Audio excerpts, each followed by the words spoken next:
I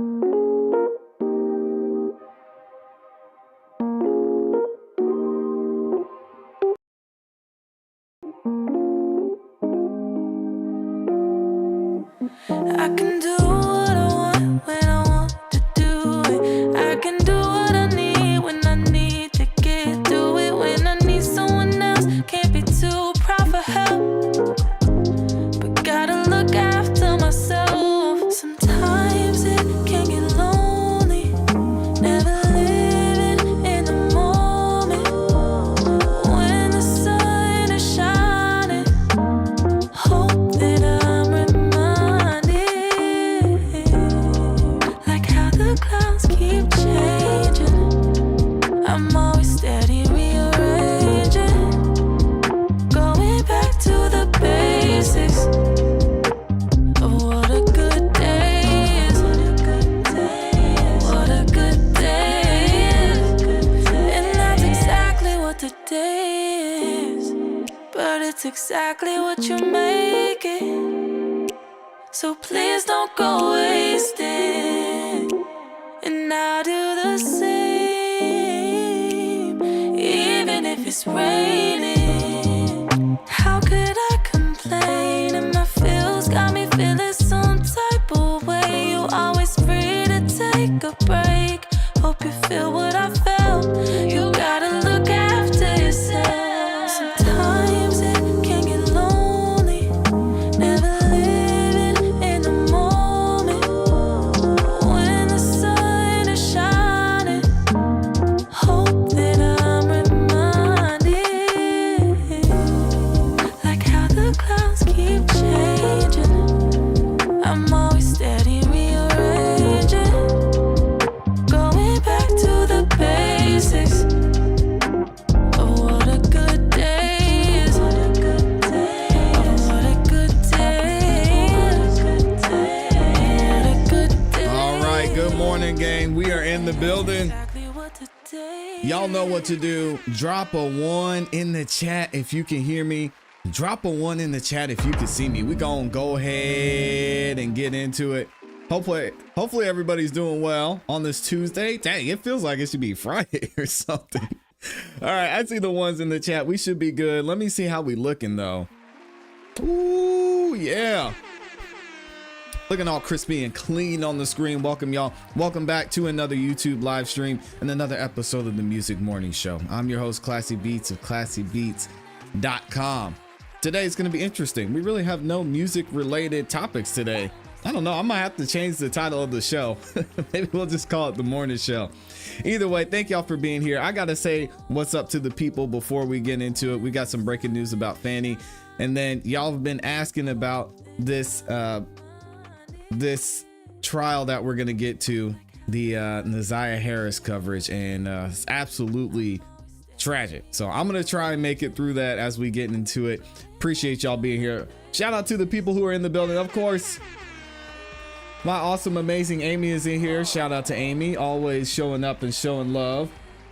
Michi's in the building. We've got Nosy Rosie, Valencia, Gerald, Right Street, Lady E. Oh my goodness, Michi already dropping the super chat. She said Classy Beats is almost at 100K. Naziah Harris needs justice. This story is difficult and disturbing. Thank you for shining a light, Classy. Yeah. I'm not gonna lie to y'all, I didn't want to do it, and especially as I found out more about the about what went on in this very, very sad situation. I was like, man, I don't want to cover it, but we're gonna cover it and talk about it because I think there is a message there that needs to be heard. Sometimes you got to have the tough conversations. Olivia Rose is in the building. Good morning. Jay Buckmaster's up in here. Valencia has been a member for 3 months. What does she say? Classy Beats, I'm so glad I found this podcast. I look forward to watching it every day. Oh my gosh. You never disappoint. You and Amy, keep up the good work. Thank you for being here. And I appreciate the support you always give and showing up consistently as well, Valencia. And thanks for being a member for 3 months too. That's amazing. We got Nick in here. Nicole's in the building. Monteresa. Who else is up in here? We've got Just Lee, Louise, Alejandra, The World's End, Peter, Trisha, good to see y'all, man. I'm just saying with Regina. Oh, okay. Shout out to Regina. Oh, sounds like a YouTuber. I have to go check you out. Zahir, my guy's in the building. We've got Shane, Ryan S, Anton Bishop, my guy. Good to see you. We've got Gigi. Oh, I'm probably saying that wrong. G Jinga. Hopefully, I probably said that wrong. I apologize. Y'all know how I am with the names. Donna Holloman's in here. Good to see you, Donna. We've got, who else? We've got Danny was hanging out with us on the Song of the Night Live last night. Good to see you in here this morning, Danny. And then, did I get everybody? We've got Sheena Burton is in here as well. All right. If y'all could do me one favor, please make sure you like the video on your way in. Not only is it free, not only does it help the channel continue to grow, but it lets the algorithm know that you guys are enjoying the show, and it shares the channel and the video with more people. As y'all heard, we are almost at 100K. Crazy. Oh, I gotta sneeze. Hold on. Which is insane. I think we're at what, 96 something right now. Absolutely amazing, man. I cannot thank y'all enough for the amount of support that you've shown to the channel and to the community. The beginning of last year, my goal was to hit 20,000, I think, or 15,000. I don't even remember what it was at this point. I said, all right, I'm just going to put in the work, show up consistently, do what I have to do, try and figure things out. And then the results are going to be what they are. And as y'all saw, we hit over 90,000 subscribers last year. And here in the next few weeks, we're going to be at 100K. So amazing, man. Thank y'all for the love. We're going to keep putting in the work and showing up every single day. Y'all already know what time it is. So thank you again for the love. Yeah, Amy said I said 20K. I said 20K at the beginning of last year. It's like, oh, golly, I'm going to hit 20K. Oh, man. And I want to give a big shout out to the lead attorney. A lot of y'all know and watch the lead attorney. Also, my guy, Anton Daniels, Henry Resilient, CGA, Coach Greg Adams. A lot of them, I followed the blueprint that they laid out. They kind of paved the way and showed how this type of growth is possible, how you can build a community. And really, Henry Resilient spent so much time and work and effort showing me and helping me understand how things work with YouTube, different ways to capitalize off of the algorithm and how to grow and how to give value. And then also, of course, I got to shout out Amy. Over these past 6 or 7 months, she has just been so involved in helping the growth of this channel too. So, and thank y'all as well. So thank you to everybody who's in here. All right, we're going to go ahead and get into it. Let's get this first story. I know y'all saw the title. We got to take some more shots at Fani Willis. So this is going to be interesting. And I don't know why that wrong headline is up there. So let me put the right headline up there. Recently, in the past 24 hours, Fani Willis is under fire. They had a state Senate hearing or state Senate committee in the last day or so, and we got some updates on what they're looking at doing when it comes to things here in the state of Georgia, and specifically in the Atlanta Fulton County area. Of course, Fani Willis came up, everything that's going on with the Trump trial, and here's what happened yesterday. We're going to get into it. State legislature has kicked off a brand new session here, and once again today, the state Senate is focused on Fulton County DA Fani Willis. State senators are voting to create another committee to investigate her office. Last year, a version of the committee investigated Willis's conduct in her prosecution of Donald Trump. 11 Live's Doug Richards joining us live from the Capitol tonight. It's not looking good for Doug, Fani. why are they doing this again? Well, the Senate committee wants to interrogate DA Willis under oath. They tried to do it during some of the Senate committee sessions last year. Willis challenged the subpoenas and got them held up in court. And then just a few days ago, a judge ruled against Willis. The Senate Special Committee on Investigations took testimony last year, but stalled when it tried to get Willis to testify. She contended that the Senate committee didn't have the constitutional authority to subpoena her. In late December, a Fulton County judge ruled the committee does have that authority. So today, on a party line vote, the Republican State Senate voted to recreate the investigative committee with an eye on getting Willis herself to testify under oath. Now, we remember about this and we watched it and reviewed it live. Fani Willis was supposed to show up. She was subpoenaed for this. And she's now saying the reason she didn't show up is because they didn't have the right to force her to show up. They went throughout this whole meeting. At the end of the meeting, they were looking for Fani Willis. They had somebody go check the door and say, hey, is she here? Nope. She did not care. So now they're going to redo and start this whole situation over and try and get her to actually show up and testify. Will she do it? We'll have to wait and see. We wanted continuity between last session and this session. We wanted the committee on assignments to be able to go ahead and populate that committee so the committee can begin their work. We've had all the information we can get on that, quite frankly. There's nothing else really to get. That orange, that juice has been squeezed to its end. And we're basically just wasting time here. And it's a shame that we actually are going to start this path again. Well, Willis has there's a appealed reason, this Harold. ruling that says that she has to testify.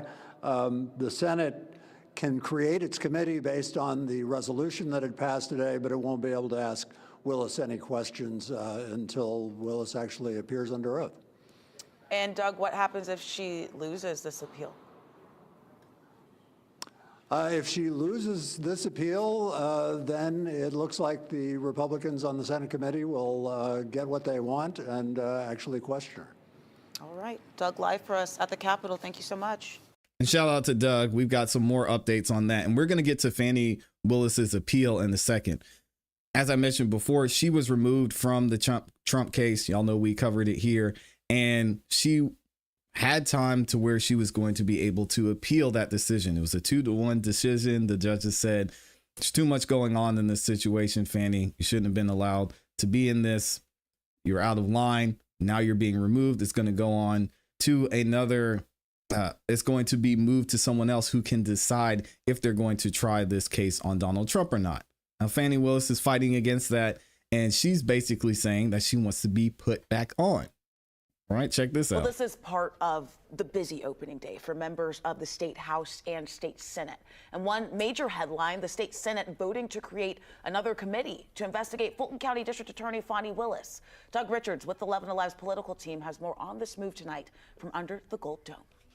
The Senate Committee on Investigations tried last year to interrogate DA Willis under oath, but she fought it in court. Late last year, a judge ruled against Willis and for the committee.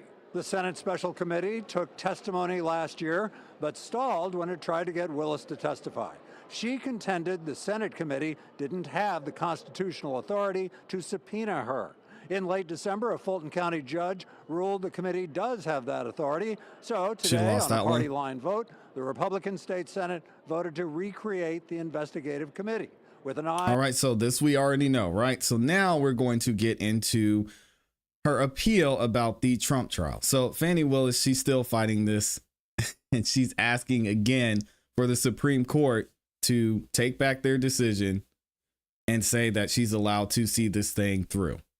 Now, we've talked about what it's looking like is going to happen. I was saying earlier this morning that I think Fani Willis, she needs to go ahead and ask Joe Biden for a pardon, because the way things are stacking up against Fani Willis when it comes to the YSL trial and how that was handled, when it comes to this Trump trial, when it comes to the hearing that took place when she had to take the stand against Ashley Merchant, against the podcasting platform that she was withholding information from, and all of these things are stacking up against her.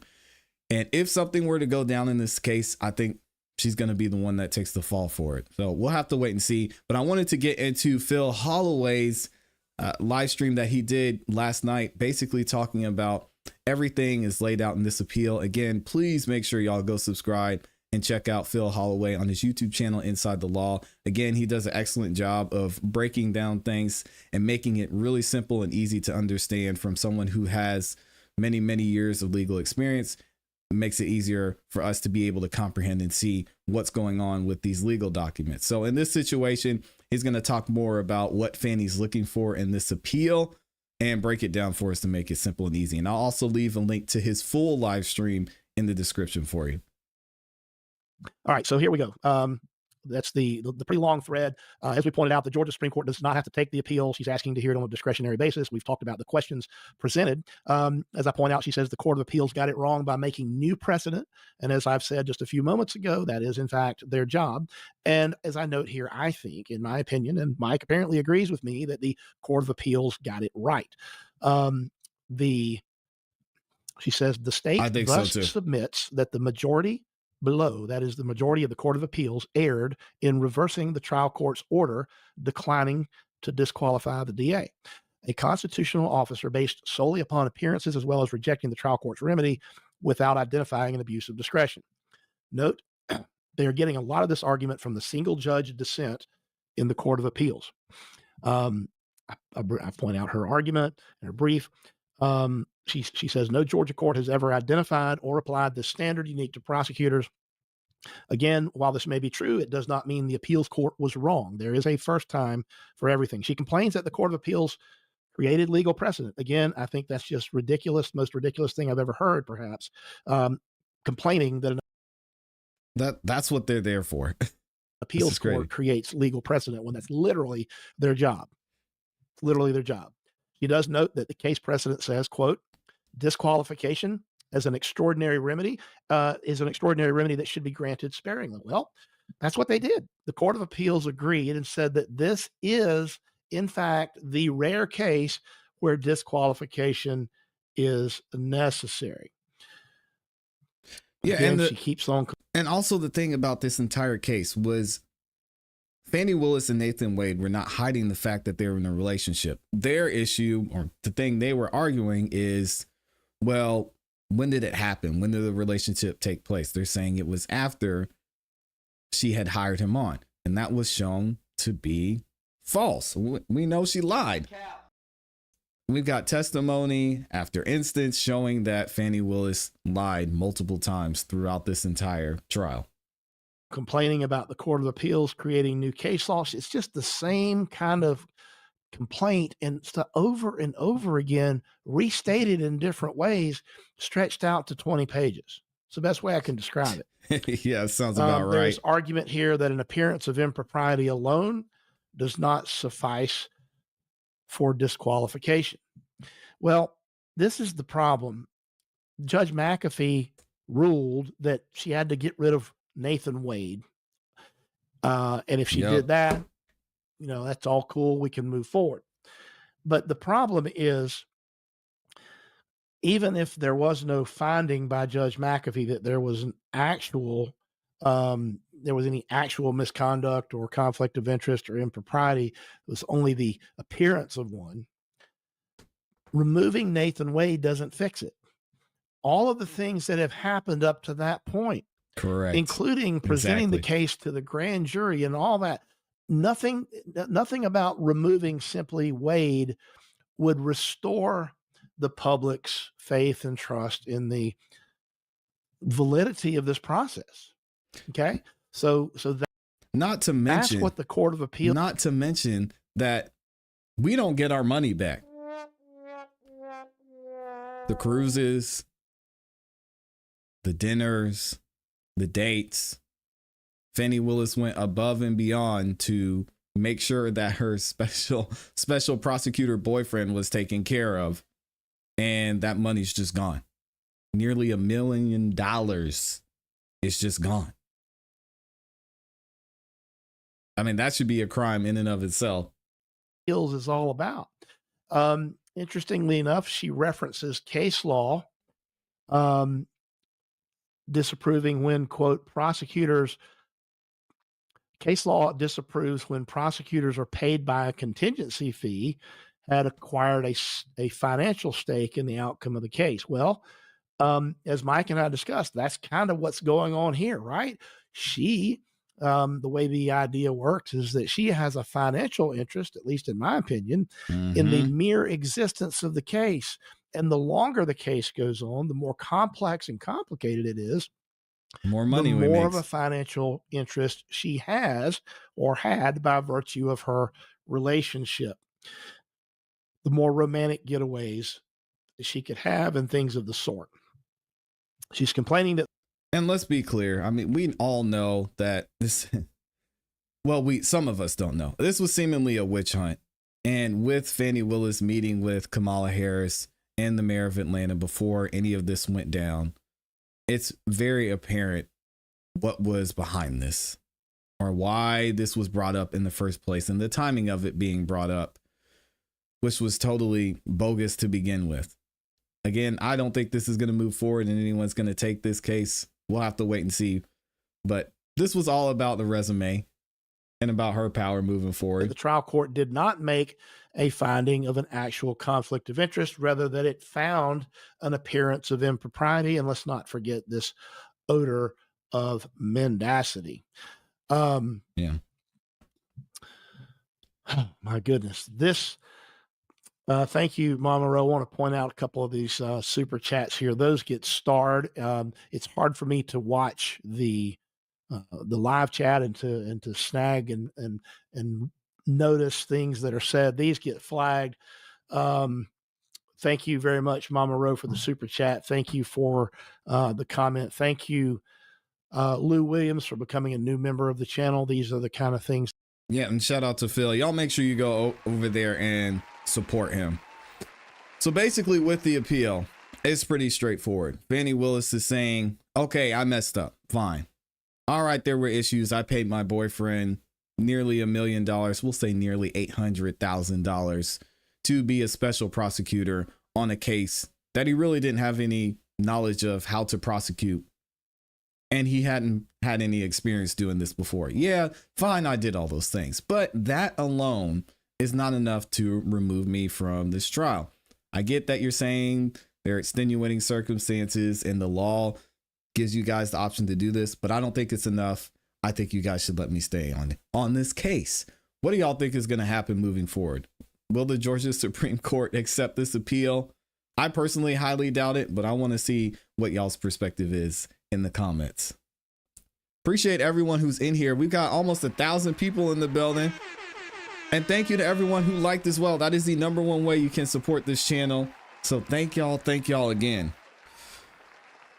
Oh man, I think Fani needs to let this go. Someone is going to go digging into her life and find things she doesn't want exposed. Well, they've already been digging into that. I'm not going to get into that side of it. I really want to stick to more of the legal side, but there's been conversations about her relationship with her father, other things that have gone on in the past. Yeah, it gets kind of crazy in here.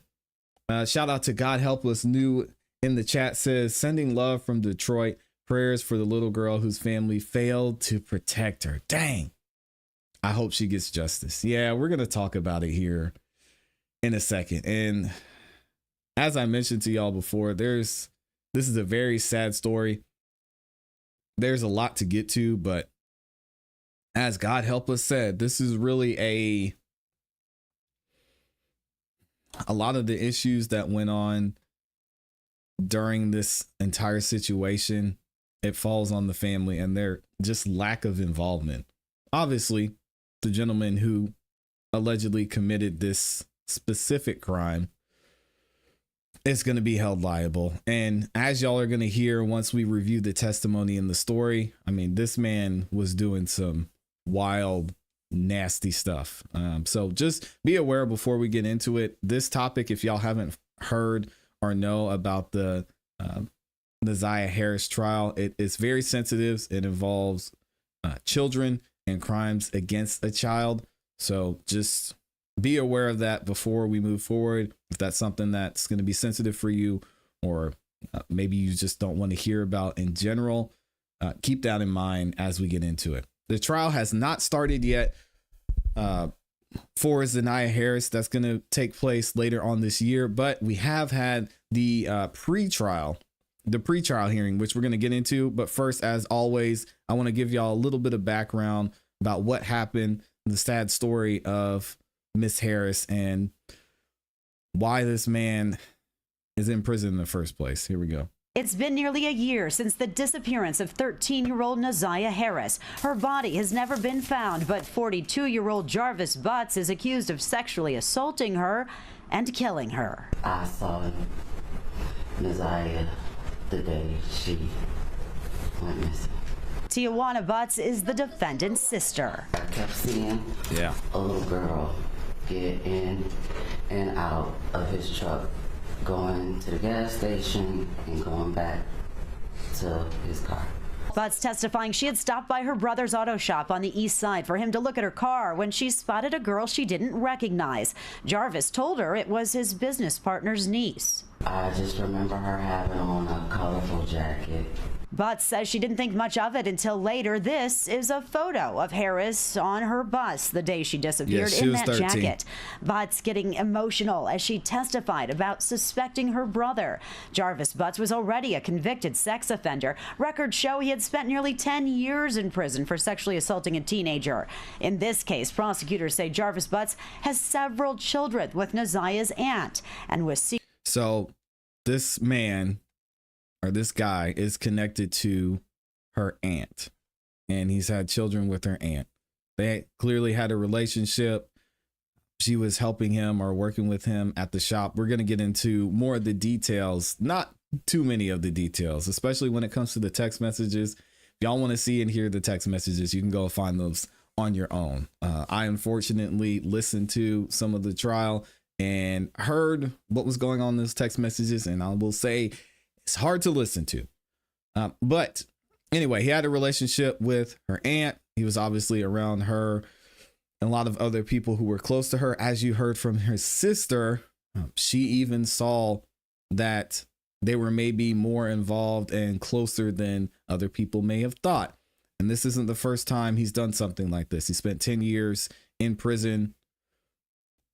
For what I understand, his history was well known, and they still chose to have this person around their children. We'll get into that in a second, but yeah, we are not going to get into the text messages. secretly preying on Naziah, grooming her, even getting her pregnant, and then killing her. Was he a secretive person to you? Yes, he's very secretive. Latricia Johnson has one child with Jarvis Butts. She testified Butts borrowed her car on January 9th of 2024, the day Naziah Harris disappeared. He called and asked if he can use my car to do something with his son. Was this normal, abnormal? No, not normal. Johnson testifying when he brought her car back the next day, Jarvis Butts had left something in the back seat, something believed to belong to Naziah Harris. There was a pair of glasses that was left that my son was playing with. They were right there, and they were on my son's face. So I told him to take them off. When he take them off, he handed to me. Oh, Jarvis said, "Oh, those are my sunglasses," and he snatches it from my hand. Other evidence on this day, clothing discovered in a search near the Rouge River believed to have been dumped by Jarvis Butts. We collected a pink jumpsuit, bodysuit style, and then a black hoodie that had a pair of white headphones in one of the pockets, some gloves, a towel, and a pair of red, black, and white gym shoes. Testimony in this preliminary exam resumes Tuesday morning. Amy Lang, Fox 2 News. All right, and they had, it's going to continue. It's going to continue soon. Either way, we're going to get into some of the testimony from some of the investigators. We're going to hear the testimony from his sister later on. The first one I want to get into is a testimony from one of the investigators on the case. 39 years.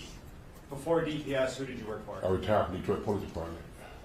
And what were some of your common roles and responsibilities at the Detroit Public Schools Police Department? We go to the school. Sometimes we talk to the kids. We take care of the building, take care of the principals, we take care of the family, and make sure everybody's abiding by the law. Oh. And in January of 2024, what was your assignment at the DPS Police Department? I was assigned to investigations. And as part of that assignment, does that include going out and taking reports from people who are making police reports to the school police department? Yeah, this is sad. Yes. Okay. I want to direct your attention to January 10th, 2024. Did you go to J.E. Clark School in Detroit? Yes. And what was the reason you went there, sir? I got sent there by my lieutenant about a missing 13-year-old young lady from the school. So sad. And when you went there, did you speak with someone who was making that report? Yes. Who was that person? I talked to her guardian, her grandmother, which is her guardian. And is that Annette Harris? Yes. And in terms of taking that report, what's that process like? I don't want to go into what anybody said to you, but what information are you looking for to gather to put into your report? Okay, I'm making a mystery report. So I asked Ms. Harris, when's the last time you seen her daughter? Her granddaughter. Description of what she had on. Has she ever been missing before? Does she have a boyfriend? Or she have friends she might go by the house and stay? Things of that sort. And did you ask Ms. Harris all 41-year-old boyfriend. Answers? Yes. And then did you write an actual report? Yes. Okay. After you write that report, do you have any role in actually investigating to attempting to locate the missing person? Yes. Okay, what did you do after writing the report? After I did the report, I canvassed the area looking for this young lady, although she was gone for at least 24 hours because she was missing the day before. And then from that point, we didn't find anything. So I found out the bus number that she was on. I got the video, and it shows where she got off the bus at Cornwell and 3 Mile. Said Cornwell and 3 Mile? Cornwell and 3 Mile. Okay. And from that point, like I said, we went to the house, talked to the guardian again, talked to some of the people in the house, and then we went on in and let it go from there. And let's be real, this happens all the time, y'all. I know from personal experience, someone very close to me growing up, this happens all the time. I'm sure y'all have stories that you could tell, or maybe you wouldn't want to tell. I'm not telling any stories today. What usually doesn't happen is someone ends up missing or dead in these cases, but people, they put their children in these type of situations. Kids are saying they're somewhere else and they're not somewhere else. The parents aren't checking in. The parents aren't able to check in. And they're leaving the care of their children to someone else or something else, a tablet, a TV, a grandma, an uncle. And it's just a true lack of care. And honestly, I know we're still getting early on to reviewing it here on this channel, but I think the parents in situations like this should be held accountable just as much as the person who did it. Because this child did not have to go through all of this. Should have never happened. Sorry, just to be clear, you keep on saying we. Are you doing these things with a partner? Yes. And who is that partner? D.L. Gardner. Okay. Judge, may I approach? Yes. I'm approaching with what's already been admitted as People's Exhibit 2. Do you recognize that, sir? Yes. And what is that is contained in Exhibit 2? A school bus. And is that a still shot from the video that you pulled or that you received? Yes. Okay. And that's the bus that you identified that Naziah Harris was on? Yes. Okay. Yes.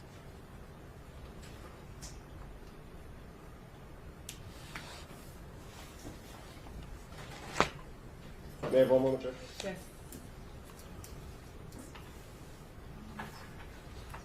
That's Judge Aaliyah Sabri, I believe. I have another question. Okay, cross.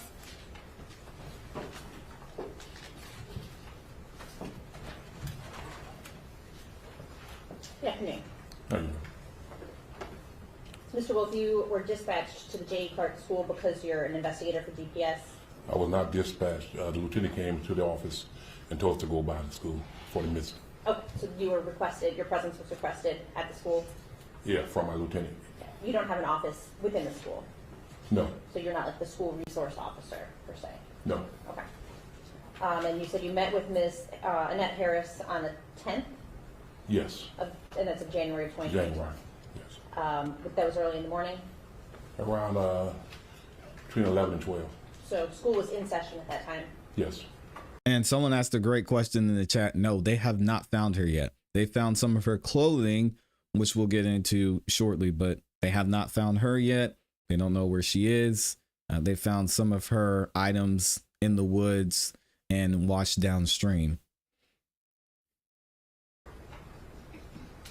Did you speak with the teacher who was in Naziah's classroom on the 9th of January? No.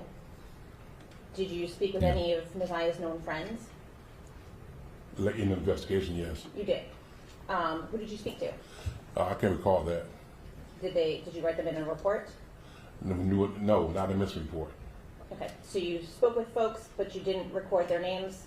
I recorded it probably on my run sheet, but not inside the missing report. And you didn't take statements from anybody? No, not at the time. Ever? No. Okay. Did you speak with anybody else at the school about Naziah, either on the 10th or any time after that? Only on the 10th I talked to the guardian, which is the grandmother, and a couple of students. A couple? Yes. Okay. Do you know how many? A couple, two. Two, okay. Just want to make sure we have the same definition of a couple.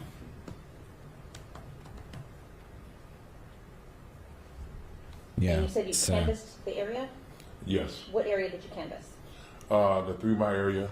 We were all around there, checking the alleys, knocking on doors, seeing if we can get some video, doorbell, camera footage, things like that. 3 Mile, was that 3 Mile Drive? 3 Mile in Cornwall, that area. Okay, and that's where the bus stop was? Yes. Where Naziah would have gotten off the bus? Yes. Anywhere else around the school? We checked around the schools. We checked on, matter of I'm fact, sure kids go missing all the street as time. well. We didn't find anything. In her classroom, does she have a locker or a cubby or anything where she stores items? I can't answer that question. You don't know? I don't know. Fair to say then that you didn't check?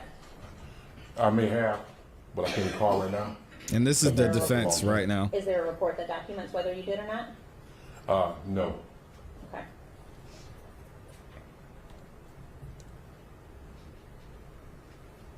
And after you did the canvass of the area of 3 Mile Drive in Cornwall, what else did you do?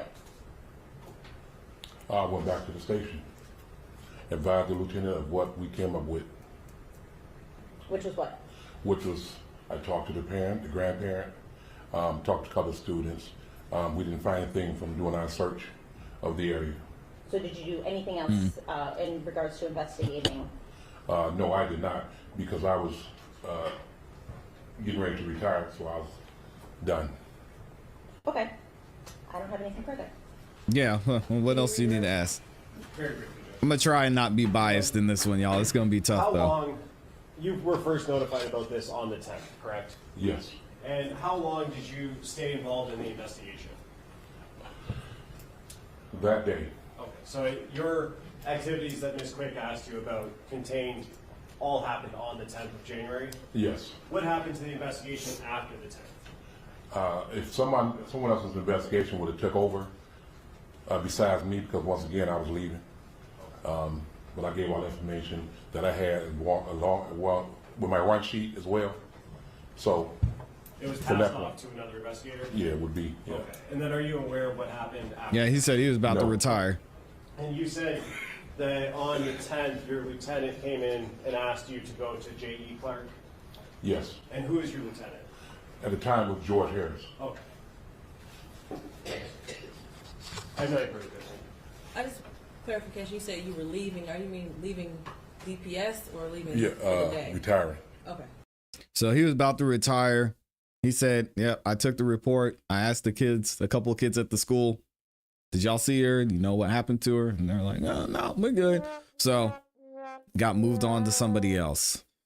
And again, y'all, they still don't know where she is, or I don't want to say where her body is, but they don't know what happened after she disappeared. So let me know what y'all think about this in the comments and in the chat. This case is going to be an interesting trial, to say the least, because they don't have the body, but a lot of the evidence surrounding it, the circumstantial evidence, seems pretty damning. All right, shout out to everybody that has liked the video so far. We got almost 1,000 people in here. Half of you have liked the video. If y'all could take a second, like the video. I'm not going to do too much talking. We're going to keep it moving and get into this next interview. interrogation, testimony, whatever you want to call it. And also, I'll be dropping the links to these videos. The first two that we're going to watch are over on Amy's channel. So make sure y'all go over there and support Amy and show her some love. She just reached over 11,000 subscribers. Putting in the work over there. All right, so y'all make sure you go show her some love. I'll leave a link to this one in the description. Here we go.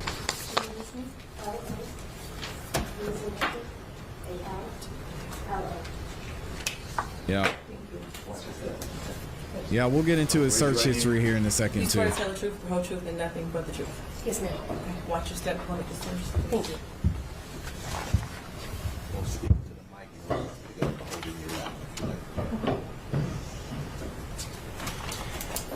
Whenever you're ready, Ms. Williams. Good afternoon. Could you please state your name for the record? Margaret Lavallo. And where are you employed? Currently, I'm employed with the Macomb County Medical Examiner's Office. And when did you start there? In July of 2024. And before starting there, where did you work? I worked with the Detroit Police Department as a forensic technician. Okay. And how long had you had that job? I was there for about 6 years. And what, as a forensic technician, what are your roles and responsibilities? We would respond to scenes in the city of Detroit. We would take photos, collect evidence, search for evidence, and then compile a report based on our findings. And I want to take you back to March 14th of 2024. Were you working with Detroit Police as a forensic tech at that time? Yes, ma'am. And were you working alone or with a partner? That day I was working alone. And I want to take you to the area of 7 Mile and Berg. Is that in the city of Detroit? Yes, ma'am.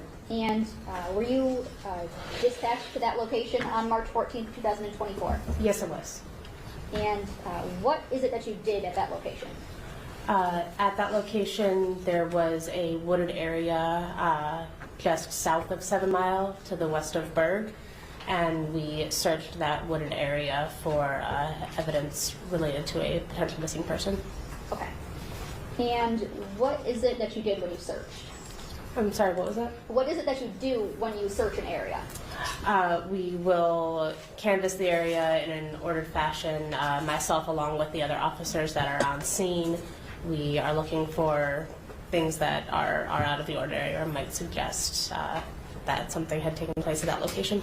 And did you know what you were looking for at that location? We were looking for clothing and shoes. Okay.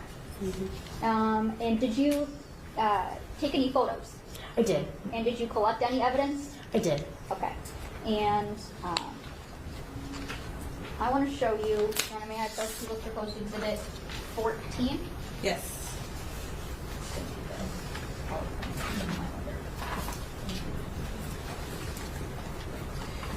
Showing you the Market People's proposed exhibit 14, it's a PowerPoint. Could you tell me, do you recall going to this area? Yes, ma'am. Okay. And these photos, there are 129 of them.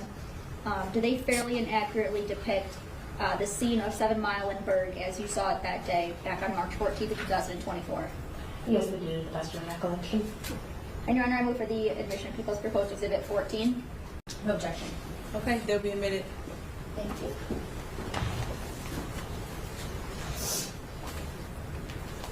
Y'all give me 1 second. Finding any evidence? Yes, ma'am. What evidence did you find? We collected a pink jumpsuit, like bodysuit style, and then a black hoodie that had a pair of white headphones in one of the pockets, some gloves, a towel, and a pair of red, black, and white gym shoes.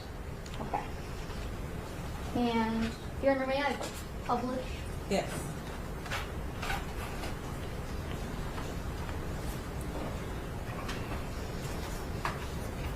It says you have to allow me. Okay, try it.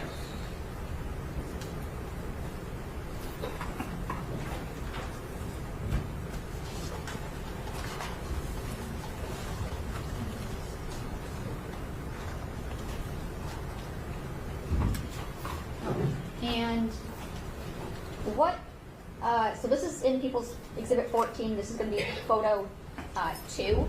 What is it that we have here? So this is the photo card that we would take at the beginning of processing any crime scene. It includes the date, the time, the location that we are responding to, as well as who is the current officer in charge that ordered us out to that location, the crime or suspected crime that we're investigating, as well as my name, the code that I'm working, and the report number that is assigned to that case. Okay.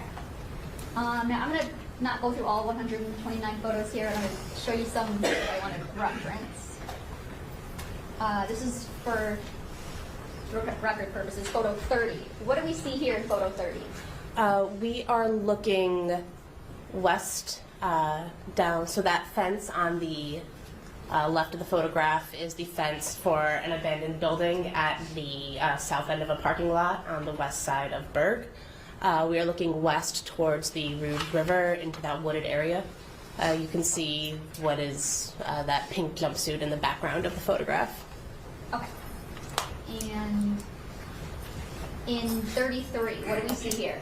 That is one of the black, red, and white gym shoes that we collected from the wooded area that I had previously stated. Okay. And would it be fair to say that that's a left foot shoe? Yes. Okay. And in picture 35, what do we have here?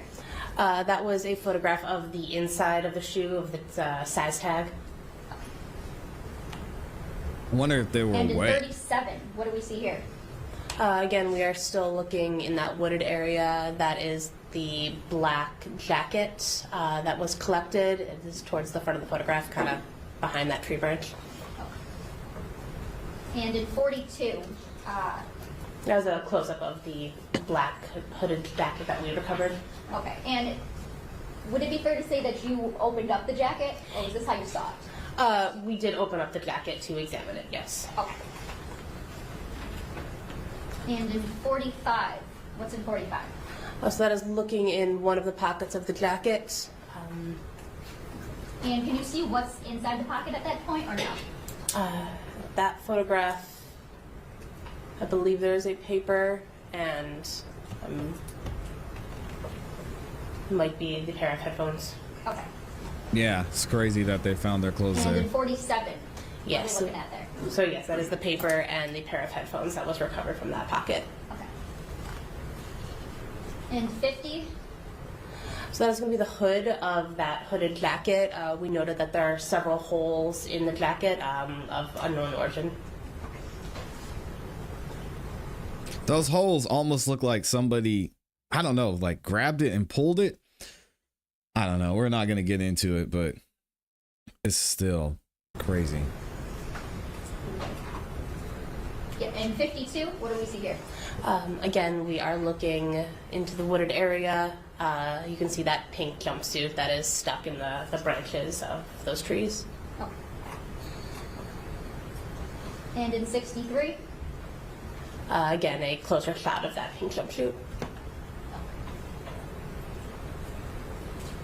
In 78, what do we see here?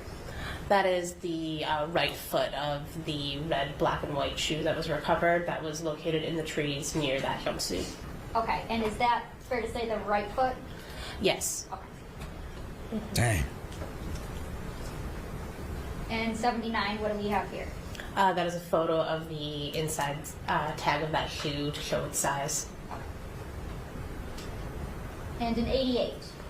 That is the pink jumpsuit that we recovered. I don't think they brought out any dogs. They probably just looked. The size and the label of that jacket. That jacket jumpsuit. And in 120? That is a photo of the Rouge River. Okay. So how close was the Rouge River, I guess, to the area that you were searching?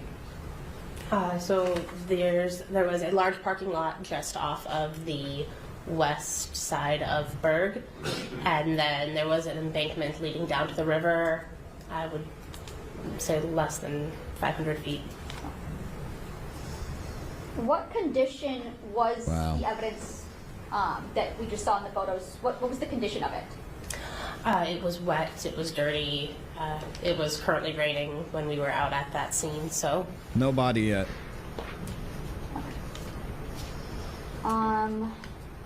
What did you do with the evidence once you photographed it? Once it was photographed, I collected it and took it from the scene. The items that were wet, we then brought to the Detroit Police Department evidence garage, where we have a drying chamber so that that evidence could be dried in a safe, secure, and way so that any type of DNA evidence could be preserved. And then once that evidence was then dried, it was packaged and processed and submitted to the DPD property unit. The clothes, but no body. And yep, you would have correct. been the one who placed those items in the drying chamber? Yes. And are you also the one who placed them on evidence afterwards? Yes. Nothing further, Judge. Mr. Cross. Thank you.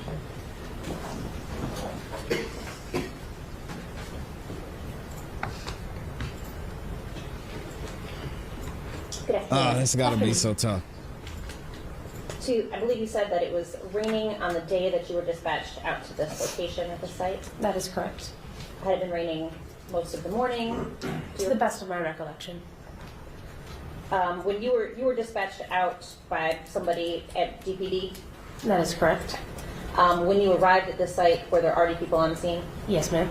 How many people would you say? Approximately 10. 10. Were they all Detroit police officers, or were there other people there as well? Everyone that I spoke with was with the Detroit Police Department. Okay. But could you say for certain that everybody there was DPD? No. Imagine being this dude's defense attorney. You were notified prior to leaving, or when you got there maybe, what evidence or what items you were actually looking for? They told us we were looking for clothing. Okay. Were you under the impression that somebody had seen something and wanted you to come out and photograph it and tag it? Yes. Okay. So you weren't the first person out there to see it? That is correct. Okay. Do you know who originally had seen the items? I do not. So you didn't speak with anybody about where they initially located them? I spoke with the officers that were at that scene, that called me out to that scene, and they directed me to where that evidence had been located. Okay. But you can't say for sure where the items were located before you had gotten there, fair to say? Correct.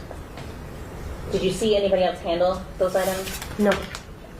Interesting. But again, you couldn't say for sure that nobody did? I can't say what happened before my arrival on the scene. Okay. One of the items was a black hoodie, right? That is correct. Fair to say that it appeared pretty weathered? Yes. I think your report notes that there's like spider webs on it. Yes. Some detritus leaves, that kind of thing. Yes.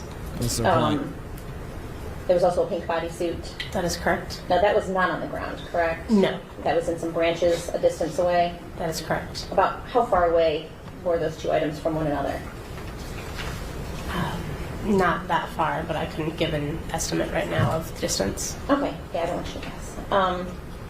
Fair to say that the jumpsuit didn't necessarily appear similarly weathered to the hoodie? No, it did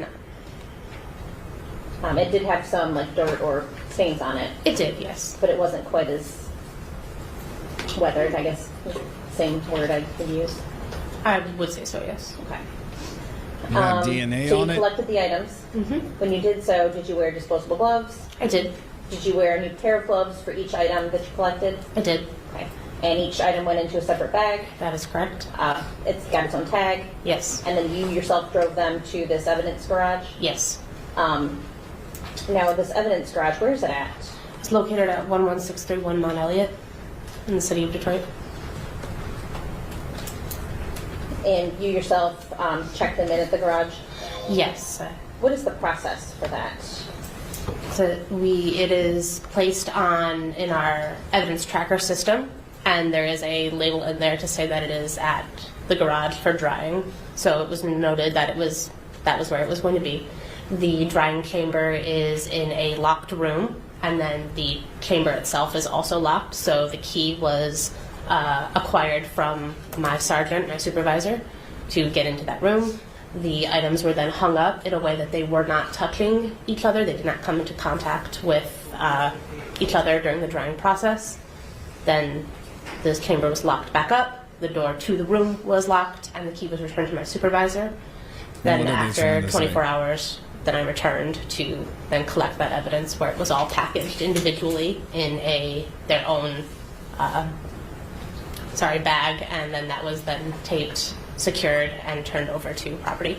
And you did all that yourself? Yes, ma'am. So when you took each of the items out of their respective bags, again, did you wear disposable gloves? Yes, ma'am. Did you change those gloves every time you handled a different piece of evidence? Yes, ma'am. And then when you recollected them, you put them in fresh bags? Yes. And you, again, used disposable gloves? Yes. And did you use different ones every time you handled each item? Yes, ma'am. Man, and I mean, we've seen this go different ways where mishandling of evidence can make or break a case. I mean, really, can y'all imagine if someone mishandled the evidence in this case, and because of that, whoever is guilty wasn't convicted? That would be insane. They really got to do their job. Sad. Don't have anything else, thank you.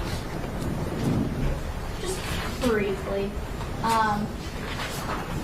Mr. Vala, when you placed these items on evidence, are they each given like a specific evidence tag number? Yes. Okay, and could we just go through those really quickly? Do you have a report? I do. Okay, if you need to refresh your memory at all, please let me know. And if you want to refer to your report to refresh your memory, just let us know, okay?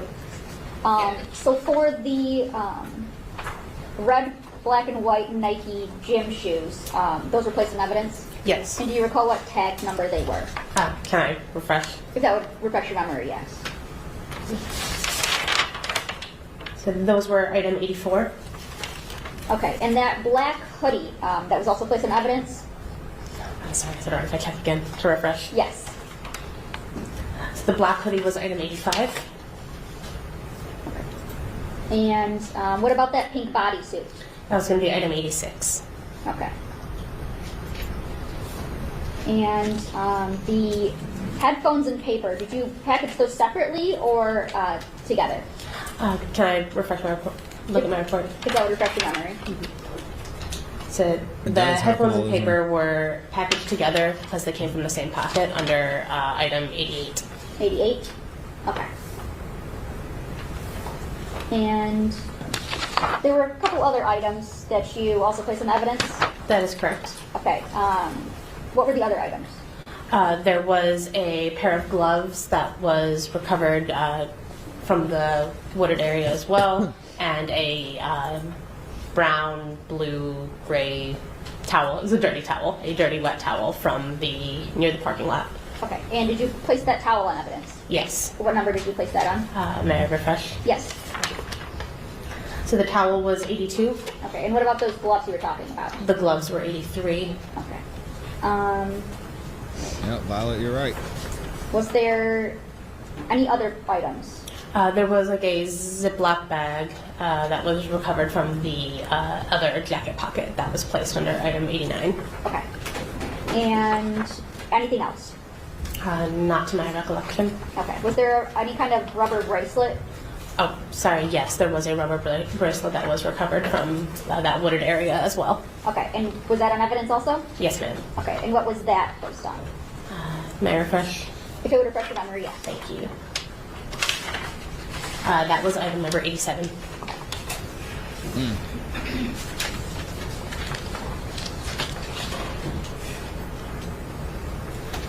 Nothing further, Judge. All right, so Violet makes a great point, says everyone is innocent until proven guilty, but I don't know if I could be the one to assign guilt when I feel I have no right to judge others. Yeah, I mean, at the end of the day, you just have to look at the evidence that's presented in this case and decide, if you were on the jury, do you believe that this happened? Do you believe that this person is guilty? And is there a reasonable doubt? And I know it's tough in these situations because this man is most assuredly guilty of having inappropriate relationship with a minor, with someone who's 13 years old. That's not even in question. You guys can look at the evidence, and we'll see here shortly that was presented, from the text messages to pictures and things that were exchanged, that there was something going on there. So he's guilty of that. With her disappearance, we've got to look at the evidence and see what comes out. It's tough to say, and I think it's going to be hard for some people to look at it that way. But this is how the justice system is. Y'all have to let me know what you think about what we heard from this crime scene investigator. And we're going to move on to the next part of the testimony here in a second. It keeps getting crazier, but I want to shout out a couple people in here who are showing love. Specifically, thank y'all for liking the video. Over 756 likes. 1,000 of y'all in here. Thank you so much to everyone who's liked the video so far. We've got, excuse me, Mr. Brown dropping the 2 bomb, showing some love. Samantha Crumbly in here with the 20 bomb. Thank you so much, Samantha. I got to give you a round of applause for that. With the super sticker. Yeah. This is a tough one. I'm not going to lie. I did not want to cover this, but I know this is something that y'all were interested in hearing and want to be able to spread the message about what goes on, because it's a good reminder that this happens often, unfortunately. Not someone disappearing. I mean, maybe you could argue that that does happen often, but man, yeah, it's hard for me to talk about. Michelle also became a new member. Welcome to the member side, Michelle Warden. Appreciate you becoming a gold member over there. Y'all check out the memberships if you haven't yet. Thank you to everybody who gives some memberships too. I appreciate y'all. Rice Street says, might not be able to get a murder conviction. That's the thing. It's going to be tough. It's going to be tough, man, with no body. I mean, we're going to get into what happened leading up to her disappearing shortly, but yeah, it's tough. Dr. EJ in here. Speaking of gifted membership, shout out to my guy, Dr. EJ, always showing up and showing love and support. He just gifted 5 memberships. If you got a membership from Dr. EJ, make sure you say thank you. Looks like he gifted one to Connie, Miss Amy, Stephanie Kaufman, BP Bo, and Sarah. Make sure y'all say thank you, and shout out to my guy, Dr. EJ, man. Salute to you. Thank you for all the good work that you do out there as well. Y'all shout out Dr. EJ in the chat. Even without the murder conviction, that's his second SA. Then he's going to be done anyway. Yeah, I don't know the particulars about his initial case, but if you're doing 10 years for something that has to do with children, in my opinion, if you're found guilty of that, you need to be thrown under the jail. I have no, I am very extreme when it comes to crimes against children. So somebody's found guilty of that, you got to go. Firing squad, under the jail, electric chair. That's tough. Dr. EJ got wrenched up too. Shout out to Dr. EJ. Yeah, to put some respect on your name, Dr. EJ. Please find the body detectives. Yeah, it gets, we're going to get into it. All right, let's check out this next one. This is going to be, let me make sure I set it up here. Now, this one's going to be a little bit more interesting. With Miss Harris's body not being found, with them finding the evidence, it's going to be tough, as we mentioned and talked about before, to pin a murder on him, because she disappeared. We don't know what happened. They showed messages leading up to that. If y'all get into the text messages, which we're not going to get into here, they were having conversations back and forth on a daily basis. And by they, I mean the man, or the man who allegedly committed the crimes in this case. They had conversations back and forth regularly, daily basis, communicating, talking about things they shouldn't have been talking about. And then leading up to the day that she disappeared, conversation stops. And there wasn't any communication after that, which was strange, right? For somebody you'd been communicating with regularly. Then we get into his internet searches, which we're going to get into here, where it's not looking great when it comes to the person who's been indicted in this crime. So let's get into it and see what this investigator had to say about his website searches, or his internet searches. The next pages include searches that I located inside that Google return that we received from Google. Okay, and does that document fairly and accurately depict what it is you received back from Google as it relates to a search warrant for jarvisbutts82@gmail.com? Yes. And I move for the admission of People's Proposed Exhibit. I forgot. Yeah. 63. Any objection? No objection. It'll be admitted as People's 63. Okay, now I want to go back to the first page, and you do that with the subscriber information. Tell me, who is the subscriber? So it has a Google account ID number, then it gives a name that says Jarvis Butts. It has an email address, jarvisbutts82@gmail.com. Dummy. There's also a phone number that's connected to it, which is 313-585-8719. And is there a birthday associated with that? Mm-hmm.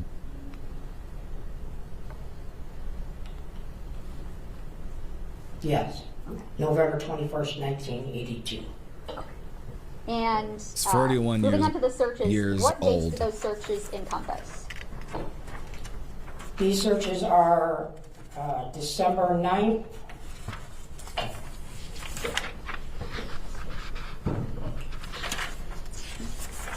Years old with a 13-year-old. December 9th, 10th, and 11th of 2023.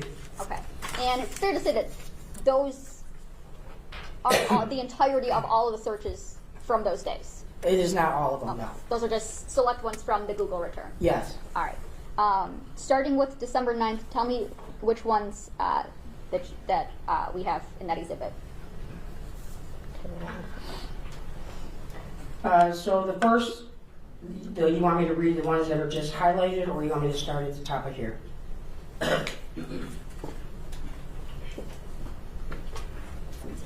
So. The ones that are highlighted. Okay. Just start with the ones that are highlighted. Yep, so this search was December 9th, 2023 at 3:32 UTC time. So you would actually have to subtract 5 hours. Here we go. Which would make it the night of December 8th. And the site is, what's visited, it's Drink Me and Abort Your Baby, the Herbal Abortion Tea by Maya. Okay. And what about the next one after that?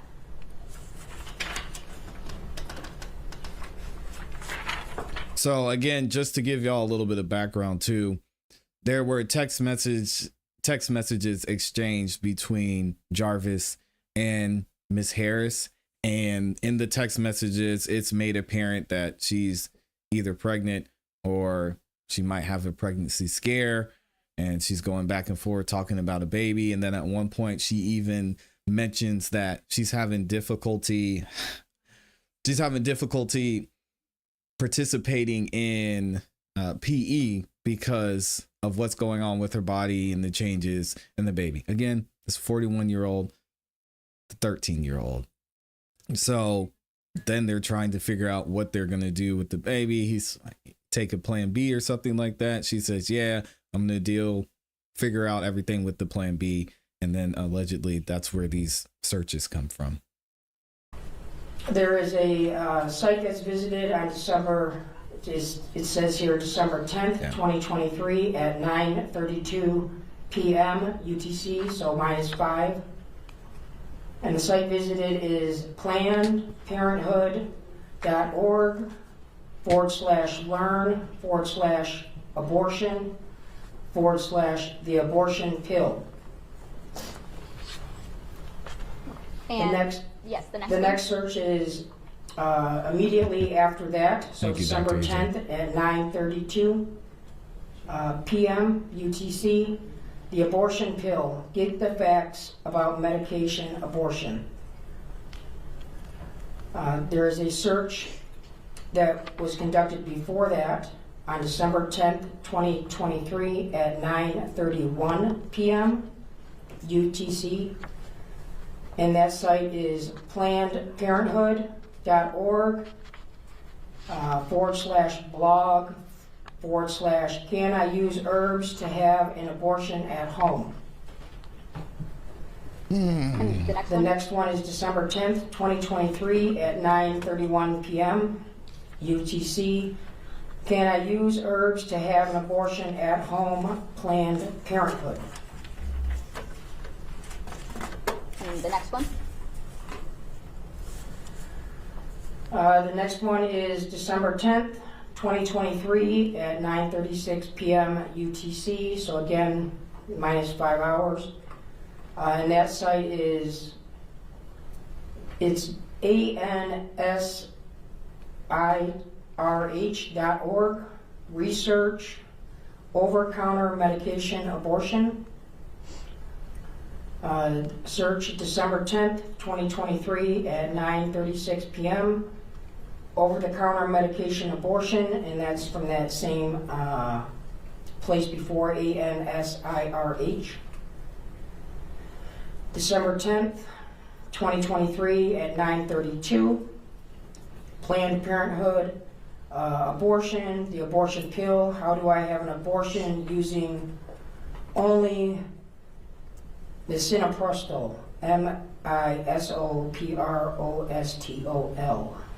And with her being 13, she would have had to get her parents' consent to have an abortion. So obviously they were looking for other ways to make this happen.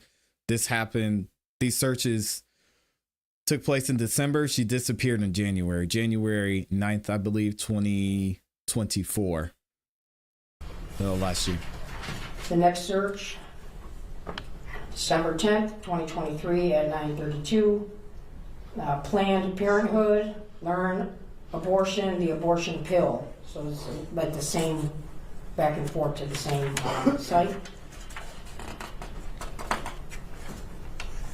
On December 11th at 11:43 p.m. UTC, so minus 5 hours. Specifically is searched is, can I drink red antifreeze? Again, that same item is searched again right after the same time, 11:43 on December 11th, 2023.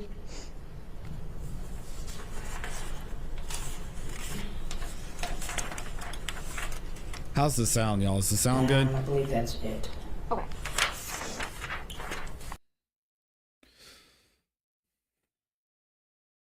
So again, we have the whole situation leading up to this. He gets her pregnant. She knew she was pregnant. She said, I missed my period. Took a pregnancy test. And he's like, okay, well, let me know what's going on. Keep me updated. And then we have these searches. Tough to hear, I know. But again, the thing about this is y'all have to remember, this doesn't necessarily mean that he's the one who made her disappear. And someone mentioned it in the chat. I missed the comment, but said it may be that they tried some home remedies. I don't want to say remedies, home remedies for this abortion. And maybe she has some adverse effects to whatever they were putting into her. I mean, who knows? We have no idea of knowing. Let me know what y'all think about this in the comments in the chat. It's tough stuff, man. Sad to hear. And to think that she was going through all of this and her parents, her aunt, nieces, nephews, nobody said anything. Sad, man. Absolutely terrible. All right, let me get to these. And thank y'all again. We've got over 1,000 people in here, 773 likes. Thank y'all for liking the video. I've got a couple super chats in here I need to read. Shout out to the gang for the support. Oh my gosh, Dr. EJ in here, man, with the 50 bomb. What does he say? He says wrench tax. He just became one of our newest moderators. Thank you, Dr. EJ, for being here. He said, you guys show some support and super chat this fine gentleman a few bucks. He shows up every day and gives great commentary, content, and community. Thank you for being here. Doctor's orders. Oh man, shout out to Dr. EJ. Listen, I show up every day and make the content, right? But how many people have went out of their way to show support like that? Just like, yeah, here, you know, I'll give you a $50 super chat just to show some love. Thank you, Dr. EJ. It means a lot, and I appreciate you keeping the lights on here over at the Music Morning Show. Of course, the awesome, amazing Amy in here is dropping the super sticker with the cake. And then Amanda Robinson in there is celebrating, got some cake as well. All right. Thank you for the super stickers. I appreciate you. And Jess Lee is in the building with the 10 bomb as well, just showing some love. Didn't even put a comment, just showing some support. Thank you, Jess Lee. I appreciate y'all. You do not have to do that. And I appreciate that y'all continue to show support and love. Thank you. Thank you. Thank you so much. We've got now this next video in here is going to be a little bit more difficult because we're going to hear from the sister of the defendant. And she was very close to, obviously, her brother, who's the defendant in this case. She knew what was going on. She knew what he had been convicted of in the past. And she's going to admit to seeing him with a younger child, not knowing it was Naziah Harris. And this one's going to be hard to hear. So y'all get ready for it. Here's her testimony. Birthday. November 21st, 1982. And do you see Jarvis Butts in the courtroom today? I saw him walking in. Okay. And can you point to it and tell me the color of the clothing that he's wearing? He has on, I believe it's dark green shirt. He's sitting behind the lady to the side of you. Okay. And Your Honor, would the record reflect when it says identified the defendant in this case? So reflected. And just to be clear, you said I saw him walking in. You saw him when you were walking in or when he was walking in? When I was walking in just now. Thank you. And Ms. Butts, where did you know Jarvis to work? Sad. He worked at a shop on Warren and F called Frank's, and then he moved to a shop on Hopper and Connors. I don't know the name of it. Okay. And Ms. Butts, do you remember talking to Detroit police back on February 26th of 2024? Yes. Okay. And what's the reason that you went and talked to Detroit police? I had reason to believe that I saw Naziah the day she went missing.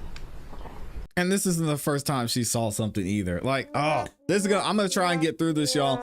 This is not the first time she saw something. She was kind of like, oh, that's weird, and didn't say a word. We talked about this when we were reviewing the press conference from Fani Willis the other day. I mean, as a community, just as a normal person, just say something.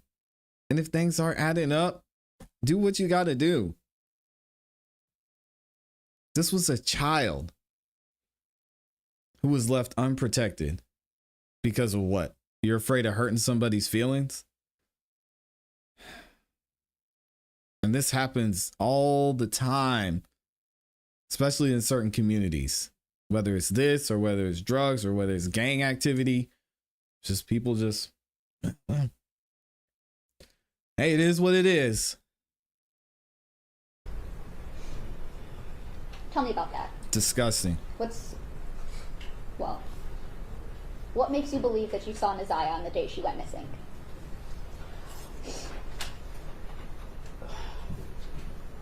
Where do you want me to start? It's a lot. So, from the very beginning, where is it that you think you saw Naziah? At the shop on Harbor and Connors. Okay. I wonder if she has kids and if her kids were around her brother. That's what I want to know too. And again, I'm not going to apologize for attacking this woman. Because if she had kids and her brother was around her kids, then that makes this even worse. And disgusting. My brother Jarvis Butts and his partner. Okay. Who he had 5 kids with, by the way.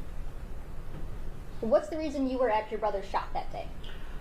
Something was wrong with the car that I was driving, and I I just needed him to check it out to make sure it was safe for me to drive. Do you recall about what time did you go to Jarvis's shop that day? About 4 p.m., give or take a few minutes. Okay, and around what time did you leave? Somewhere between 6 and 6:30. Okay. And what is it that you noticed while you were at the shop? So, it's a car, like garage. So I was sitting outside of the shop in my car because they were working on another car on the inside. As I sat there for the time that I was there, I kept seeing a little girl get in and out of his truck, going to the gas station and going back to his car. Okay, so I'm gonna stop you right there. Whose car are we talking about? My brother. Okay, and what kind of car was it? I believe a Cadillac Escalade. Okay. Do you remember what color? Kind of like a pearl white, off white cream color. Okay, and you said you described this as a like a 2 garage shop?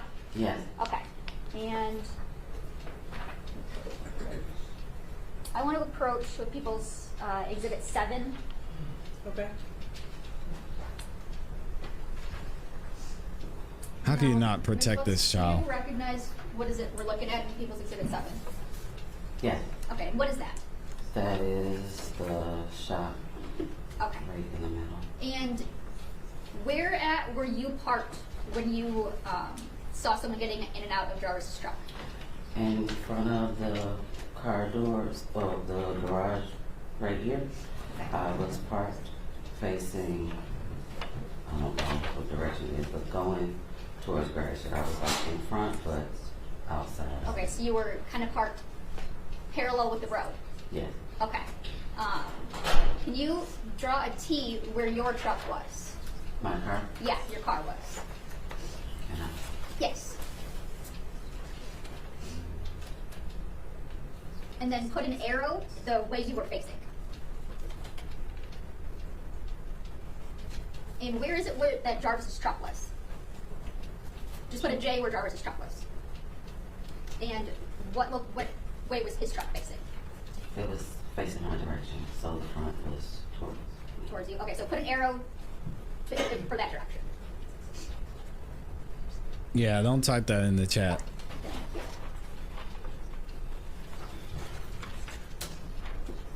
Now, do you get a look at this little girl that you see getting in and out of his car? I saw her as she was walking. I never saw her face. Did you see any What clothing? date was this? I did. Okay. Did anything about the clothing stick out to you that you remember? I just remember her having on a colorful jacket. Okay. And what door, which side do you remember seeing her getting in and out of Jarvis's truck? Or did it change? I don't really remember. Okay, that's okay. So you said you mostly remember a jacket, a colorful jacket. Yes. Okay. Now, I'm going to show you what's marked as People's Exhibit 2, which is already admitted, and People's Proposed Exhibit 10. You understand my approach? Yes. Yeah, good. I love this face. Feel guilty. Feel guilty for the rest of your entire life. I don't forgive you. No, you should not be forgiven. I'm so happy to see this look. You should feel absolutely terrible.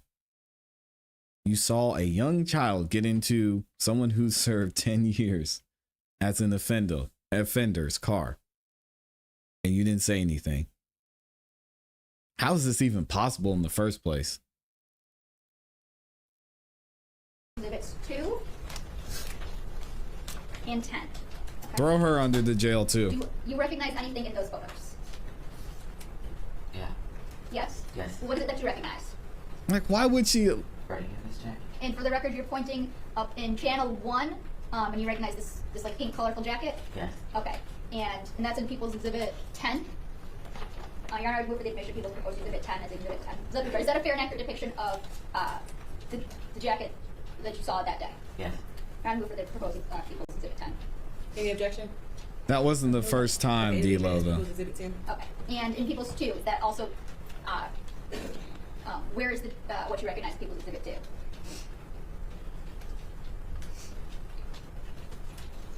Lock her up. Looks like, I don't care.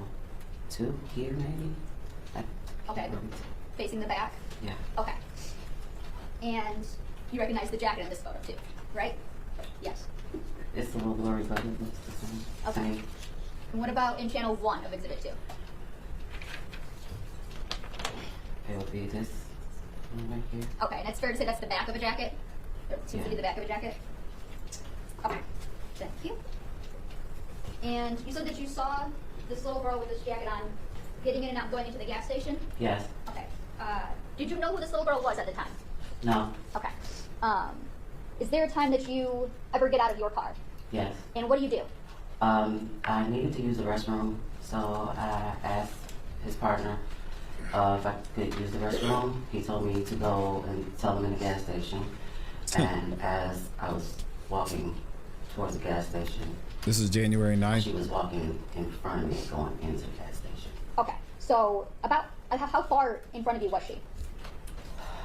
I would say maybe where the gentleman in the gray blazer is behind you. Maybe a little bit farther, I'm not really sure about that distance. From where you are to him? Yeah. Okay. And I haven't really got estimates. 20, 25 feet? I would agree with about 20, 25 feet. And you said you never got a chance to see this little girl's face? No. Okay. Was there anything else about her that you can remember? I just remember her being kind of small, like outside of just seeing her get in and out of the car. Ah, this just makes it worse. Walking towards her, I was like, she's tiny, and I just remembered the coat. Okay. Tiny, like in what way? Like tiny, skinny, short? Kind of skinny and short. Okay. And did you ever ask Jarvis who the little girl was? Yes. And what did he tell you? He told me, and I can't remember if it was this exact word, or he said it's my partner's niece, or he said it was King's niece.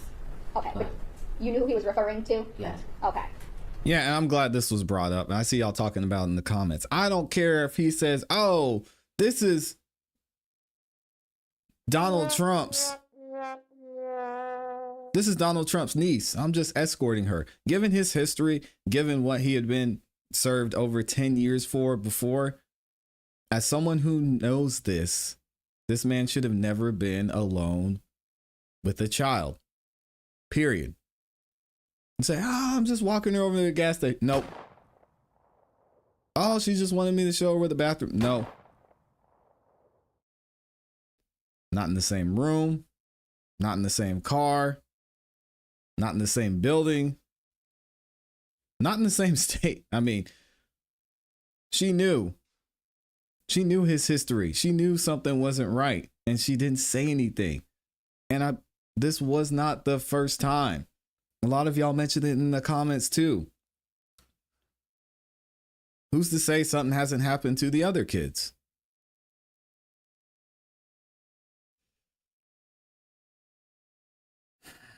Did you think anything of it at the time? No. Okay.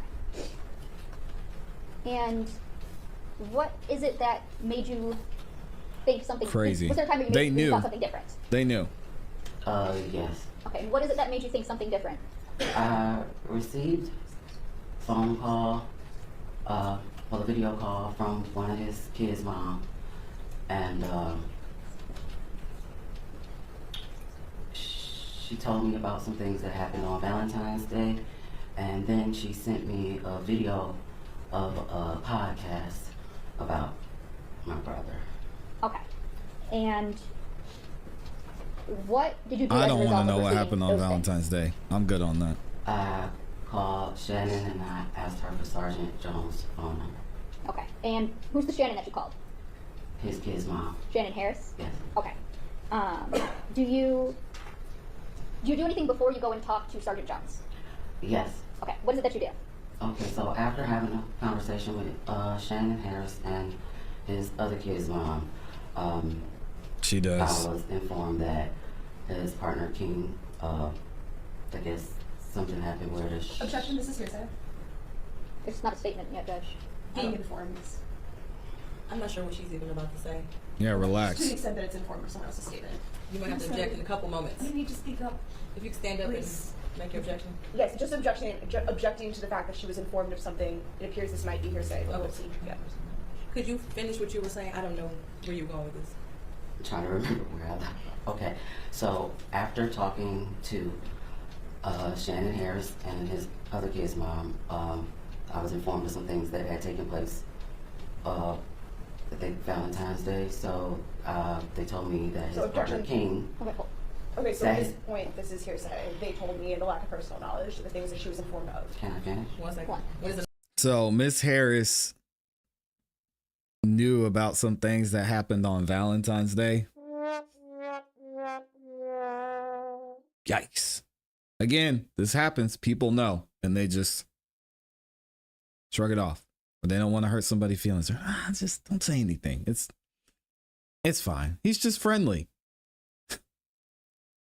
An objection. I'm sorry. The witness has to stop talking. So, based on those, do you go and talk to someone else? Yes. Okay. Who do you go and talk to? His partner, King. Okay. And where is it that you go and talk to King at? At the shop on Harper and Commerce. Okay. And without telling me what King said, kind of describe what was your conversation about? Lock him up too. Well, I went to see what happened and what was going on. During that time, I told him that I had never seen any little girl at my brother's shop besides my nieces, outside of the little girl that I saw getting out of his truck today. Okay. And you told this to who? King. Okay. And who is King again? His business partner. Okay, and yeah, do you know his lock all of government them. name? I believe it's Cordero or something like that. I just always call him King. Okay. So A you hole. went and told him that you hadn't seen anyone out at the shop besides your nieces and then the one little girl you saw that one day. Yes. Okay. Did you ask him about that little girl? Well, I didn't ask him about it. After I said that to him, he told me. Objection, Your Honor, this is going to be hearsay again. It's not hearsay. Judge, it's going to go to the effect on the listener.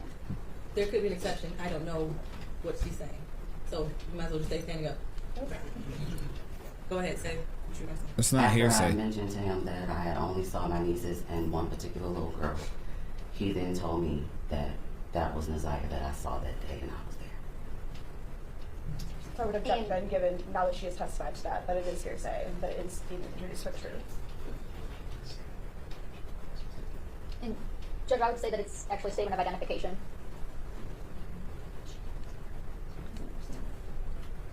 So this is not an identification that she personally made. She's just being told. I mean, she saw Naziah that day, so it's. She didn't know who it was. I mean, she had no idea who this was. That's not her identification. So it is hearsay. Okay. So, without saying what King said, were you informed of anything about a little girl that you saw on January 9th, 2024?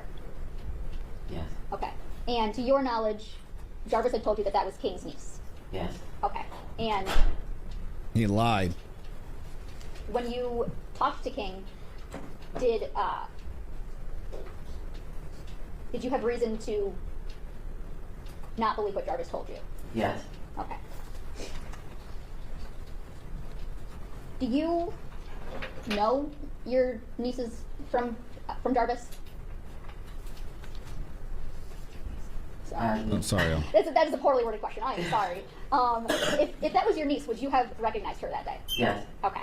And you did not recognize this little girl as your niece, did you? No. Okay.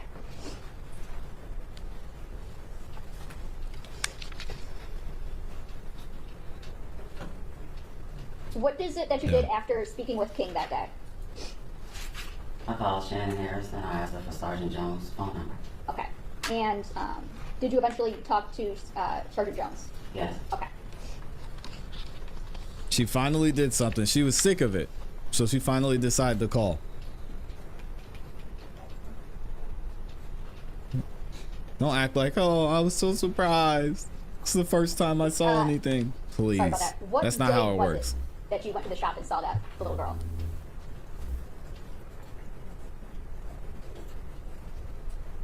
Can I ask you a question? I didn't remember the exact day at that time. Okay. What is it that makes you believe that it was Naziah Harris that you saw on that day? What she was wearing, probably. I'm not quite sure how to answer what you're asking me. Like, That may be a poorly worded question. I'm sorry. Can I just have 1 second, Judge? Yes.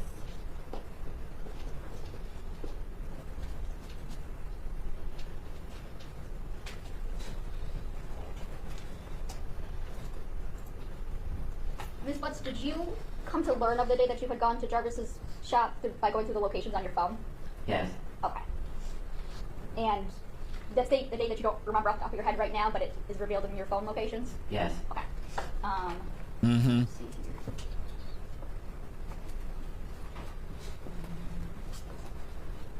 1 second, Judge. Get her binder.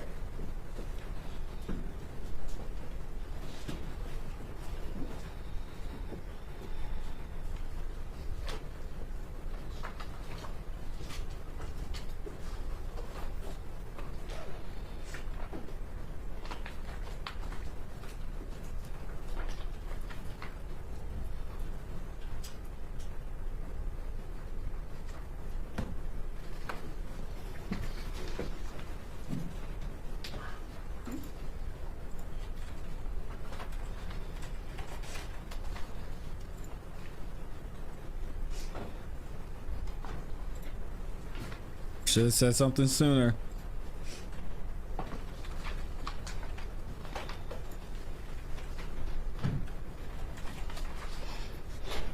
Yeah, it's your fault. Should have spoken up, because you know what happened to the other ones too. When is it that you went through your phone locations to determine the date? I hope I'm wrong. Oh, I'm sorry, do you need a moment?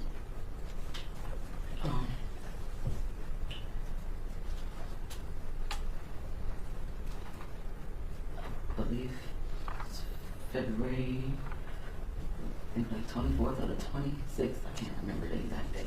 Okay, that's when you would have went through your phone to find those?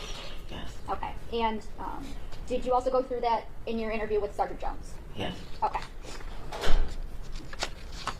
And did you give Sergeant Jones permission to look at your location data? Yes. Okay. And your phone kind of extraction in general? Like to go through your phone for the data? Yes. Okay. I hope so. I hope she's in a jumpsuit soon. Nothing else, Judge. Good afternoon. So you go to the shop where your brother works periodically, right? From time to time, yes. You've been there prior to the day we've been talking about today? Yes. A couple times at least? Yes. And you've been back there after? Yes. But the day we've been talking about, that's the only time you ever saw a child there? That was the only time I saw a child I didn't recognize. Okay, so you had seen other children there before? Yes. Okay. Oh no!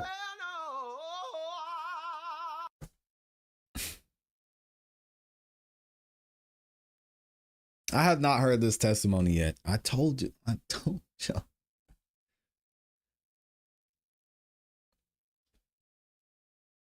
She had seen other children there. God.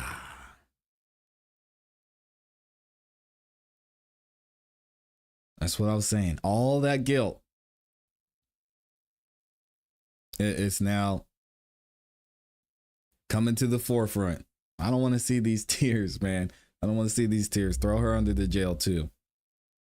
Y'all think it was just y'all think it was just Naziah? No way. He had all those kids around for a reason. Because then he can make sure the other ones aren't talking. The standard procedure happens that's the only too time many you ever times. saw a child there? That was the only time I saw a child I didn't recognize. Okay, so you had seen other children there before? Yes. Okay. When you say that you recognize, these are who exactly? Lock her up. And when you first arrived at the shop that day, Jarvis told you that he wasn't going to be able to work on your car? No. No? Did you ask him if he'd be able to? Judge, I think this calls for hearsay. They can't admit statements of the defendant. I'm looking more so for her own statement, actually. Let's start with her own statement. Okay. Did you ask him right away if he would be able to work on your car?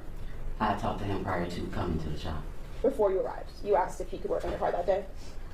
I asked him to look at my car that day. Okay. Did you arrive at the shop with the understanding? She traded her silence for free car repairs.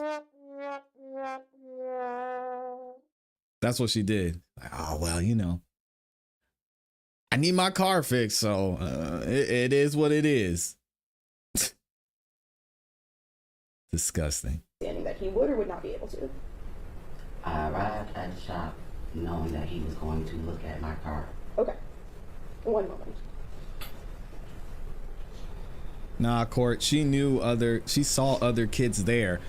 Court, you can't do this. Court says, in my opinion, she's the only one that cared. What? The hate should be towards the grandma, aunties, and other family members. That's not her niece, and she still stood up for what's right. No, she didn't, because she just said she had seen other kids there before, knowing her brother's history. Court, I'm gonna give you some homework. Go figure out what this monster Jarvis did in his other previous cases. I'm not going to talk about it here, but go look it up. Go find out. His sister knew what he was capable of and what he had done before. She had seen other kids there. And she was like, hey, Jarvis, can you fix my car? No, we're not giving her a pass because she decided that she had had enough one day and wanted to talk to the sheriff because, oh man, this went too far. Let me cover myself before something comes out. Nah. And was that via text or call or some other way?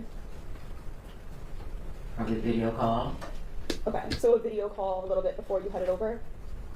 Yeah, Demetri, I don't care whose kids they were. Earlier in the day, maybe. Okay. I'm not sure exactly what time. Okay, so that's how you decided that you'd go over later? He told me I could come. Judge, this is kind of all calling for hearsay in a backdoor way. The response is hearsay. Not that you necessarily asked for it, but it's hearsay. Sure, we can keep it to her own. So to be clear, we don't need to talk about what he said to you, but you did a video call to him. And in that call, you asked if he could work on your car. You keep saying work on my car. I said look at my car. Okay, look at your car. But you asked him personally in the video call? Yes. Okay. And that was maybe that morning? I don't remember what time of day it was, but it was before I went to him. Okay, thank you. Okay. And as you were saying, this day, I think you said you saw some other children there at other times, but this particular child, you only ever saw this child on this particular day? Yes. And the whole time you were there, from your testimony and from that police interview, you said that you never saw her face? Yes. And then you did also see some news stories about this case? Yes. Yeah, in the podcast that you talked about. Right, there were some podcasts? I had already saw her on the news, but I did not know who she was. Sure, but that was, by seeing those stories, that's how you started to think. Well, I was sent the podcast after some other things that was told to me. That's when I received the podcast. So initially, between the day you were at the shop, right, and then until you started to see that news, at first you didn't make this connection that maybe she was anyone in particular? Not at all. Okay. Yeah, you can blame the parents too. I blame all of them. And then through seeing that news, those podcasts, that's when you started to think she was. That's not the reason why I thought that. No, but that's the timing, or it's not? I guess you could say that. That's when you started to, at least when you saw those things, that's when you started to wonder. You're not on trial, lady. Just tell the truth for once. Jesus. Okay. In your police interview that you did, did you tell them that at first when you saw the news you didn't really make a connection because of not having seen her face? Yes. Okay. So that interview was on February 26, 2024, right? Yes. And you were having some trouble remembering some of the specific details from January 9th at that point? Not so much as remembering maybe the order I remembered it in. Okay. Were there some times, at least though, when you were asked some questions and some details that you had to say, I can't remember some things? I can't remember now. Okay. And would you agree that at least Like, that it's in the midnight. Okay. I was just saying. Probably did. I guess it would be safe to say because I didn't know. Okay, so you think it's safe to say that at that point in time, there are at least some details you were having a hard time, some questions you couldn't answer. I can't disagree. Okay. And it was pretty close in time, shortly before that police interview, that was when you first started to think that maybe this girl you'd seen at the shop had been Naziah Harris. Can you repeat that? So the first time you started to think that maybe that child, the one you saw, maybe that was Naziah Harris. That yeah, was we're pretty doing it, close Sean. in time to the police interview. Maybe about a week or so before. Okay. I believe, does it sound right to you that I think you told the police that it was on the Thursday prior to the interview? Whatever the Thursday was after Valentine's Day. Okay. So probably February 22nd. That was the Thursday prior to the interview. Okay. And then when you were at the shop, you primarily saw this child while she was inside a truck, right? I didn't know it was a child in the truck until she kept getting out. Okay, but when you saw her, she was in a truck? I saw her getting out the truck, yes. And were you inside your vehicle? Yes. You arrived in the daylight, right? Yes. And that's, I think, what you're referring to, right? Initially, that's when you didn't yet know somebody was in the truck. She knew she had seen too much, so she had to say something. So at the beginning, when you first got there, right, you didn't know right away that somebody was in the truck? No, I didn't. I think you had said before, because it was so light outside, it was a bit difficult to see into the truck? I wasn't really paying attention to his truck. He was outside of it. Sure. And then in your police interview, you referred to then seeing a light in the truck, and that's when you started to see somebody? Yeah, that's when the door opened. Okay, so there's a light turned on, and at the same time a door opened? That's the reason the light was on. Okay, because the truck door was open. Yes. Sure. What's your point? And you said that you saw a couple different times her go back and forth to the gas station? Yes.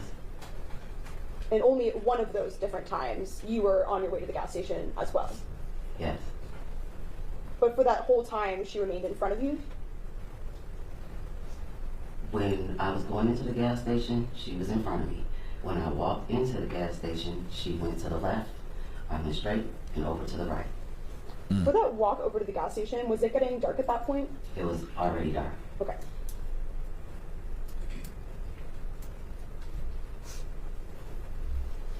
And while she was in the truck, you were not sure exactly which part of the truck this was? I can't remember, no. Okay.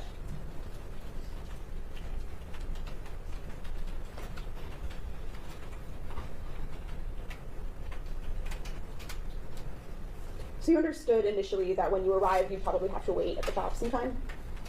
Yes. I think you referred to just one other car he worked on first. Is that all there was before you? It was actually another vehicle out there, but I don't pay my brother to work on my car, so I had to wait until he was done making his money. Sure. So I waited. Sure. So do you know how many cars he worked on before he got to you? I don't remember. Okay. Do you know if there were any other customers present in person?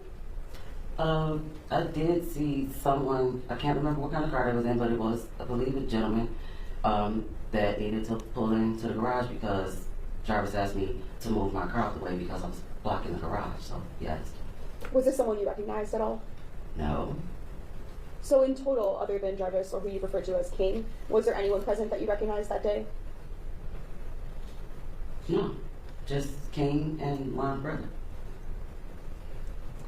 So as you said, the sun set while you were there. Do you know about how long it was light out before it got dark? Well, I got there about 4 o'clock. It didn't take long for it to get dark. I don't remember the exact time, but it got dark pretty fast. Okay, and then other than when you went to the gas station, were you always at the shop? What do you mean? So did you go anywhere else? No, I never left. All I did was move my car when he asked me to move my car, and once the driveway was clear, I back where I was. I didn't go anywhere else. Okay. She was there hanging out with the kids. Present, not going to the gas station, were you always inside your vehicle? Yes. Were your doors open or closed? Closed. Okay, and were your windows up or down? They were up unless I asked them something. Okay, so sometimes if you needed to communicate, you just open the window? Or I would call them, yeah. Yes. And you were saying today that at one point you did speak to Jarvis about who this girl was. Yes.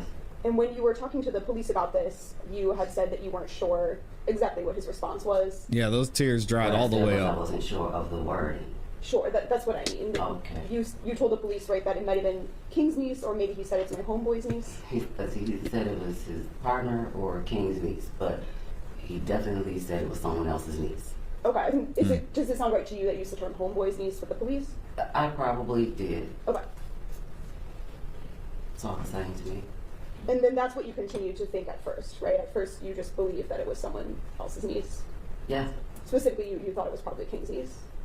That's what I was told. Which I think as we established, right, King is the same person as Cordell, right? Yes. And then after that, you would listen to some of these podcasts and to the news. I listened to his kid's mother, and then I watched the podcast. Okay, so those are some things that happened. Both. Yes.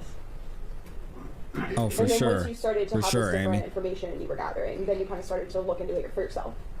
Yes. Do some of your own investigation. Yes. And then at one point following that, that's when you decided to go back to the shop. Yes. To speak to Cordell. Yes. And to discuss some of these things you've been learning with him. Yes. You and Jarvis are not particularly close. I wouldn't say that we're really distant. I don't see him every day. I don't talk to him every day, but he's my brother. Okay. He's your brother, but you don't have a very close relationship, or? Yeah. What are you saying, lady? No, don't start crying. He's my brother. Okay. What about with his children? Are you close with his children? Some of the ones that I know. So he has 13 kids, right? Happens all the time. Do you have an idea of around how many kids he has? A lot. Okay. Do some of them live with different mothers? Yes. He's got like 13 some spend time kids. with all of them? No. So which ones do you know? I don't want to say their names. They're minors. Okay. And I don't want to disclose their identity. Could you just give like a number instead? How many do you know? I'm counting. She's counting. Oh, God. The worst thing. So when you say 8 that you know, does that mean 8 that you have like personal contact with? Jesus. I have. Okay. When is the last time that you've seen any of them?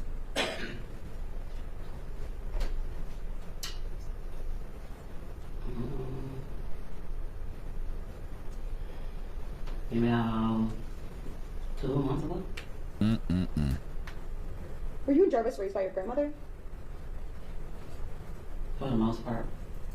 Y'all are saying it's over 20 And were there kids? some events surrounding her death that related to your relationship with Jarvis that impacted some things?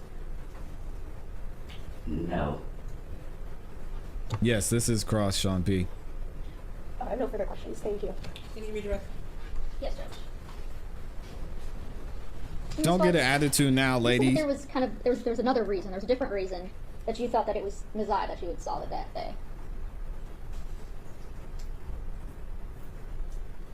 When you were starting to compile, She was bad, Sean. when you But talked to this is Shannon Harris, and then you got the podcast. this is just Before that, you said preliminary there hearings. was other reasons why you had thought that was Naziah.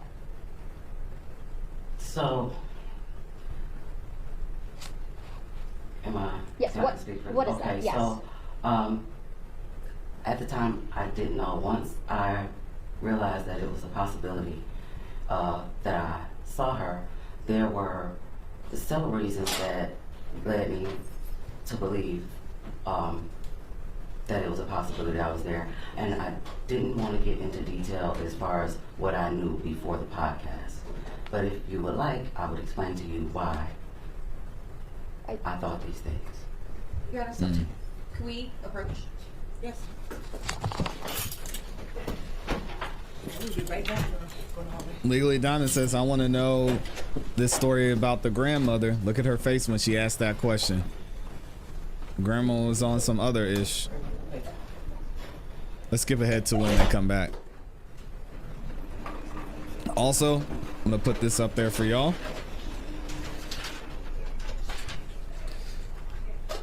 There's him, that guy.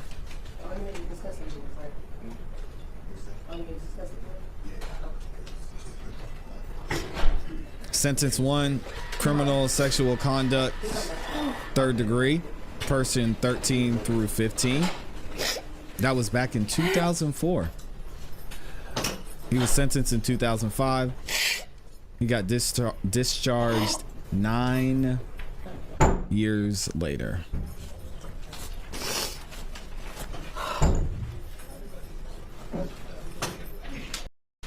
He's over there crying.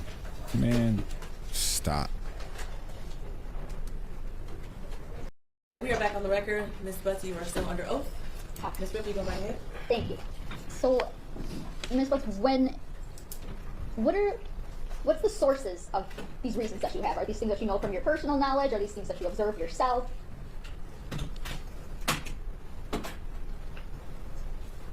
I'm sorry. That's okay. Repeat that. So these reasons that you were thinking of, what are the sources of them? Is it somebody told you something? Is it something that you saw yourself, you observed, or a coupling of that? I would say a bit of both. Okay. Things that I was told and things that I heard. Okay. Were there heard from Jarvis? No. Okay. Were these things that you had already known prior? Prior to thinking that was Naziah that you saw? I'm sorry, I'm confused on the question.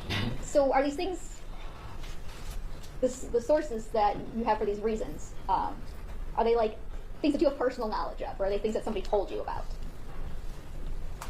She has personal knowledge of. Come on, lady. Tell the truth. These were things that I was told. I'm trying to understand the question that you're asking me. The question is, you had this feeling about your brother, right? Yeah. What gave you this feeling about your brother? Is it something that you knew or something that somebody else told you? Her answer should be both. She knew. Come on, lady. Ms. Ripley, you're referring to the question before we went into a sidebar about her leading up to believing that it was possibly Naziah Harris at the shop, correct? Yes. Does that help clarify? Okay. The line of questioning? Yes. Okay. Okay, so those reasons, those things, are those things that you had known before? Are they based Those on your things. Stop saying those things. Or come on. These were things that I was prosecutor. Told. And after asking the questions that I needed to ask, I came up with the conclusion that it was a possibility that Naziah was the little girl that I saw that day. Okay, thank you. You said that she absolutely when you knew. were parked at Jarvis's shop that it was getting dark out. Yes. Okay. That darkness, is that maybe the reason why the color on the jacket stood out? Well, the jacket didn't stand out until I was walking into the gas station behind her because I wasn't really paying attention to what she had on. I just kept seeing her get in and out of the truck, going in the gas station and coming back to the truck, and that's what caught my attention. Okay, so the movement is what attracted you to it at first? Yes. Okay.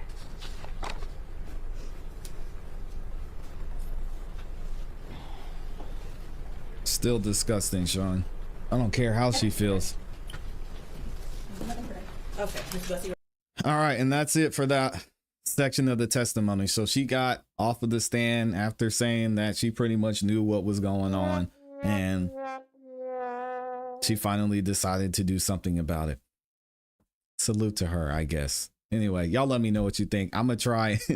It's gonna be hard for me to be unbiased in this situation. We've already seen so much, and especially, as I mentioned, if you get into the text messages and what the grandmother said or what people around her said about confronting him before this went down, saying, why are you talking to Naziah like this?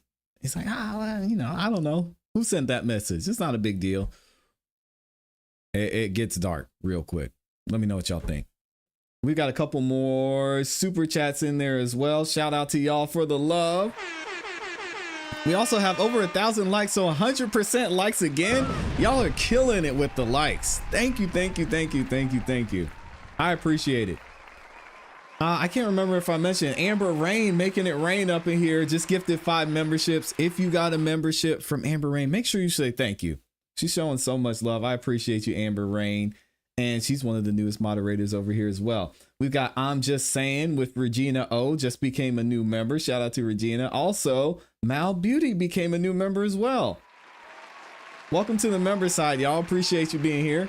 And then Michi with the 5 bomb says, this is not going to be an easy case to follow. Emotions will get the best of you quickly. I pray this baby gets justice. Why was he ever let out? What? Great question. They should have left him in there. Messing with a 13 to 15-year-old. I mean, y'all saw it. Y'all saw what happened. Absolutely. Thank you for the support, Michi. I appreciate you supported so much today. So thank you for the love as well. What are y'all saying? And this is why me and mamas have access to our kids' phones. It's an app. There's apps you can download for free. It's not what we don't trust you. We don't trust everyone else. And at the end of the day, they're kids. Like your brains don't even stop developing until you're in your 20s. Amy says crazy people have served more time for a dime of weed, but this guy got a slap on the wrist. Yep. Absolutely. He shouldn't have been around her. She was 12.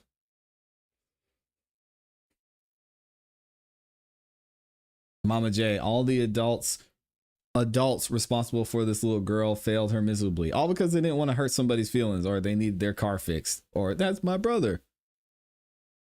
And now she's gone.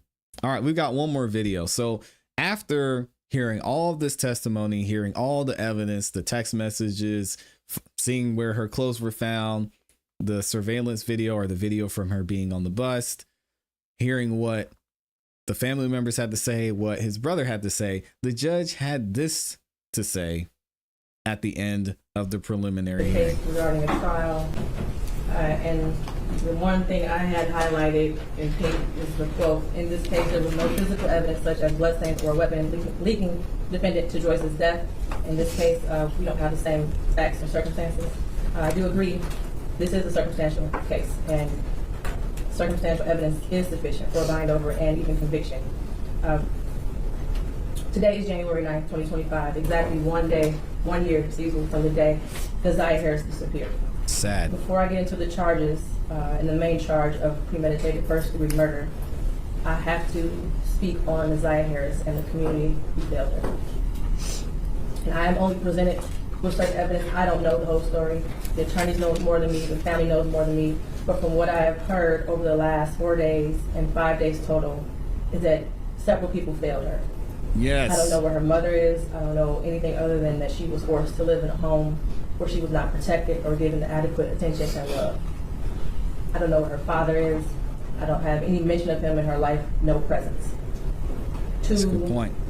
Cordell, aka King, and all the men who saw Jarvis Butts hanging out and always around these young girls, including Naziah, and his 9-year-old daughter going up to the shop to clean up his shop. Crazy. The school counselor who never showed up, or the person who was supposed to show up if that counselor was absent, after Naziah was on the floor on the day she went missing, saying that she needed to speak to someone and speak to a counselor. There's no mention of CPS, but I wonder what their involvement was over the years, because this was not just a 1-year thing. There are text messages at least from 2022.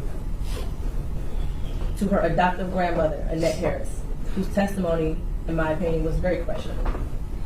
I understand why the people put her on the stand to establish Naziah's residence and the houses on Bedford and the regular routine, to establish also that Naziah was not a runaway child, that she was not a bad kid.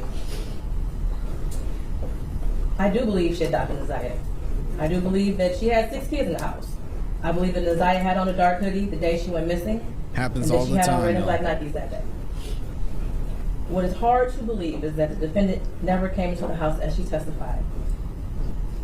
And there was also a minor that testified that he did as well. Text messages that show between him and Naziah that he did. In the basement, saying he was going to the shower, stealing her panties. He was always lurking around that house and asking for Janiyah and Zaniyah, from what I know. It's nasty. I even thought about the breakfast routine. saying that all the kids like eating breakfast at school. Did they have a choice? I don't know. But to always send those girls up there to clean up the shop raises questions. This is crazy. They sent a bunch of girls up there around a known, what do y'all say? PDF? Crazy. And how were there two women in that house who have birthed the children themselves who did not notice that Naziah was pregnant, and I believe she was, and not having her period anymore? But then after hearing text messages today, begging Jarvis for pads as if she didn't have anyone else to give them for her. And what stood out the most was when Annette Harris stood on the stand, and she learned around 6 p.m. that Naziah did not come home from school, and said she looked around for her and decided to wait until the next morning to call the police. Without a tear, without emotion, or any expression of being devastated. And to her Aunt Shannon, who also showed no emotion, expression of being devastated from Naziah going missing. She stated that she had friends help look for Naziah, but was directed to just wait until the morning to call the police. A grown woman who likely suspected something strange going on didn't feel the need to call the police either. They were both able to go to sleep at night without hearing from Naziah or having any indication that she was coming home that night. And of course, the defendant, who I will get to in a minute. I don't know who else failed Naziah, but the community did. As far as the people establishing probable cause, I will focus on count 1, as it's been stated that there is no contention with counts 2 and 3. Yep. In count 3, I will amend based off of the motion and the testimony I heard that Naziah was 12 and not 13 at the time that Jarvis Butts had sexual intercourse with her. The prosecution is correct. Yeah, I think I'm good too. You do not have to have a body to establish first-degree premeditated murder.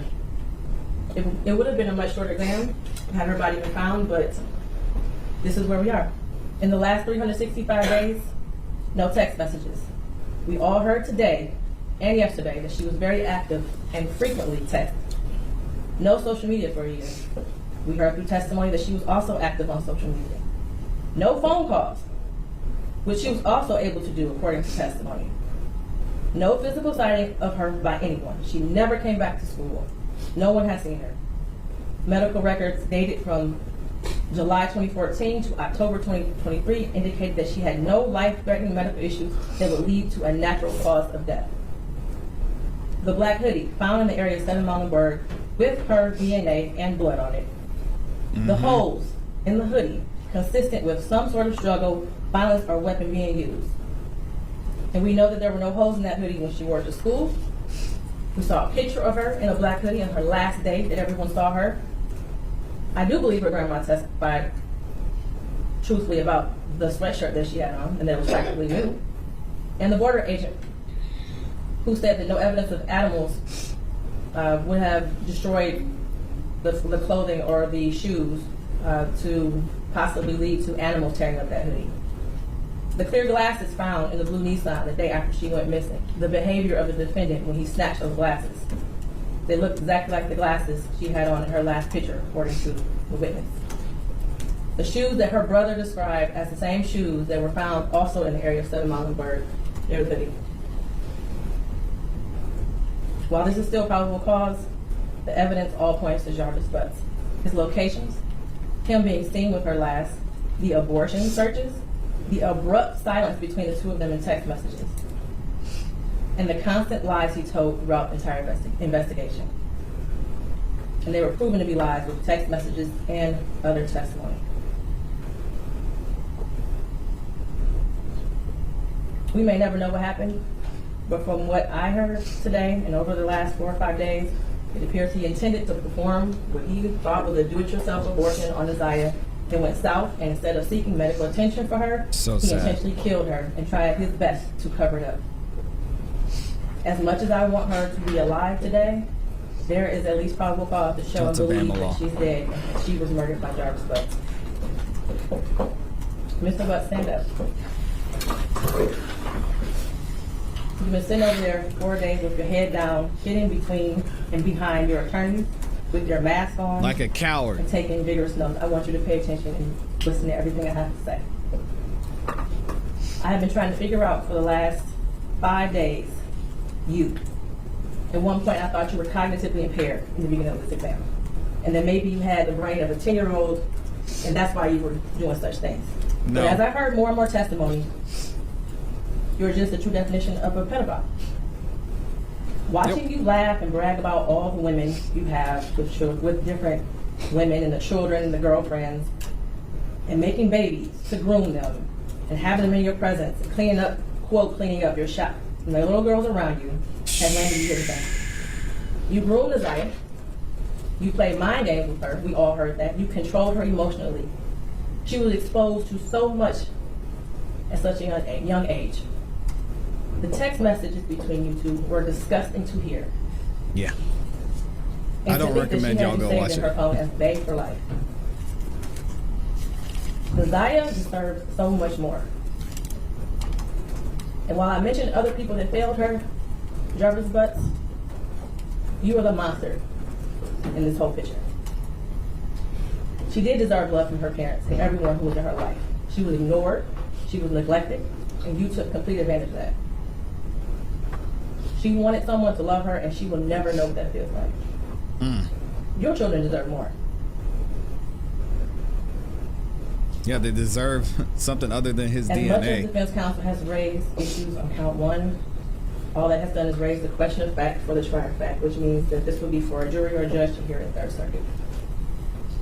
I pray for the healing of all the victims and the young girls and possibly boys who have come into contact with you.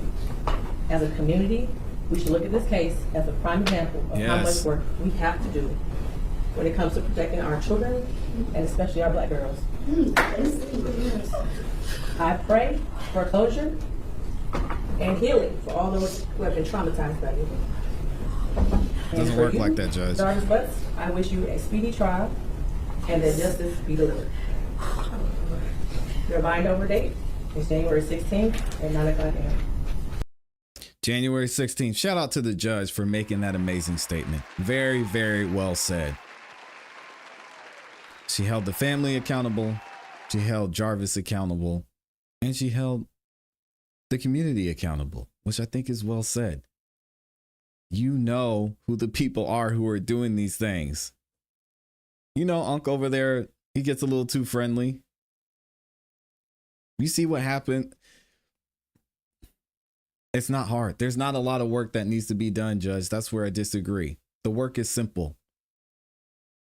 Get these guys out of your homes. Stop rewarding them with relationships. That starts there. Y'all let me know what you think in the comments. Shout out to the gang in here. Bama Law's up in here too. I love when our legal folks stop by. Thanks for stopping by, Bama Law. Good to see you. Says actually my convict clients call it splitting his wig and busting his cheeks, usually in that order, but not always. Well, we can only hope. I hope he does not have a comfortable stay wherever he ends up. We got Michi in here with another 5 months. Shout out to Michi, man. Been showing some major love today. Gotta put Michi in there as one of the co-sponsors. This is not going to be an easy case to follow. Emotions will get the best of you quickly. I pray this baby gets justice. Why was he ever let out? So sad. We got Michelle in there with the 2-bomb. Says it is difficult for a zebra to change its stripes. There's clearly something not right with this guy, for sure. And then we've got the World's End in here with the 5. I messed this up yesterday. The 5 pounds. This pounds. Says there needs to be justices for a wee girl who should have been just starting out in life. Yeah. Thank you for your covering this, Classy. And we've got some more court proceedings in this case on what's today? On Thursday. I might cover this. Y'all let me know in the comments and let me know in the chat too if you want to cover this case and see it the whole way through. I don't know if I can make it, but I'm gonna try if this is something that y'all are interested in and want to hear commentary on, I'll be happy to do it. Thank y'all for the love. Thank you to everybody who supported and liked the video, man. Over 1,000 of y'all liked the video. I appreciate y'all so much. Shout out to our sponsors, Dr. EJ, Michi, Amber Rain, making it rain. I appreciate y'all. We will be back tomorrow morning for another episode of the Music Morning Show. Hope y'all have a great rest of your day. Stay tuned for any videos that we'll be dropping on later this afternoon. Like, subscribe, hit the notification bell so you don't miss any time we go live. And as always, keep growing, keep pushing, keep it classy. We gone, y'all. Peace.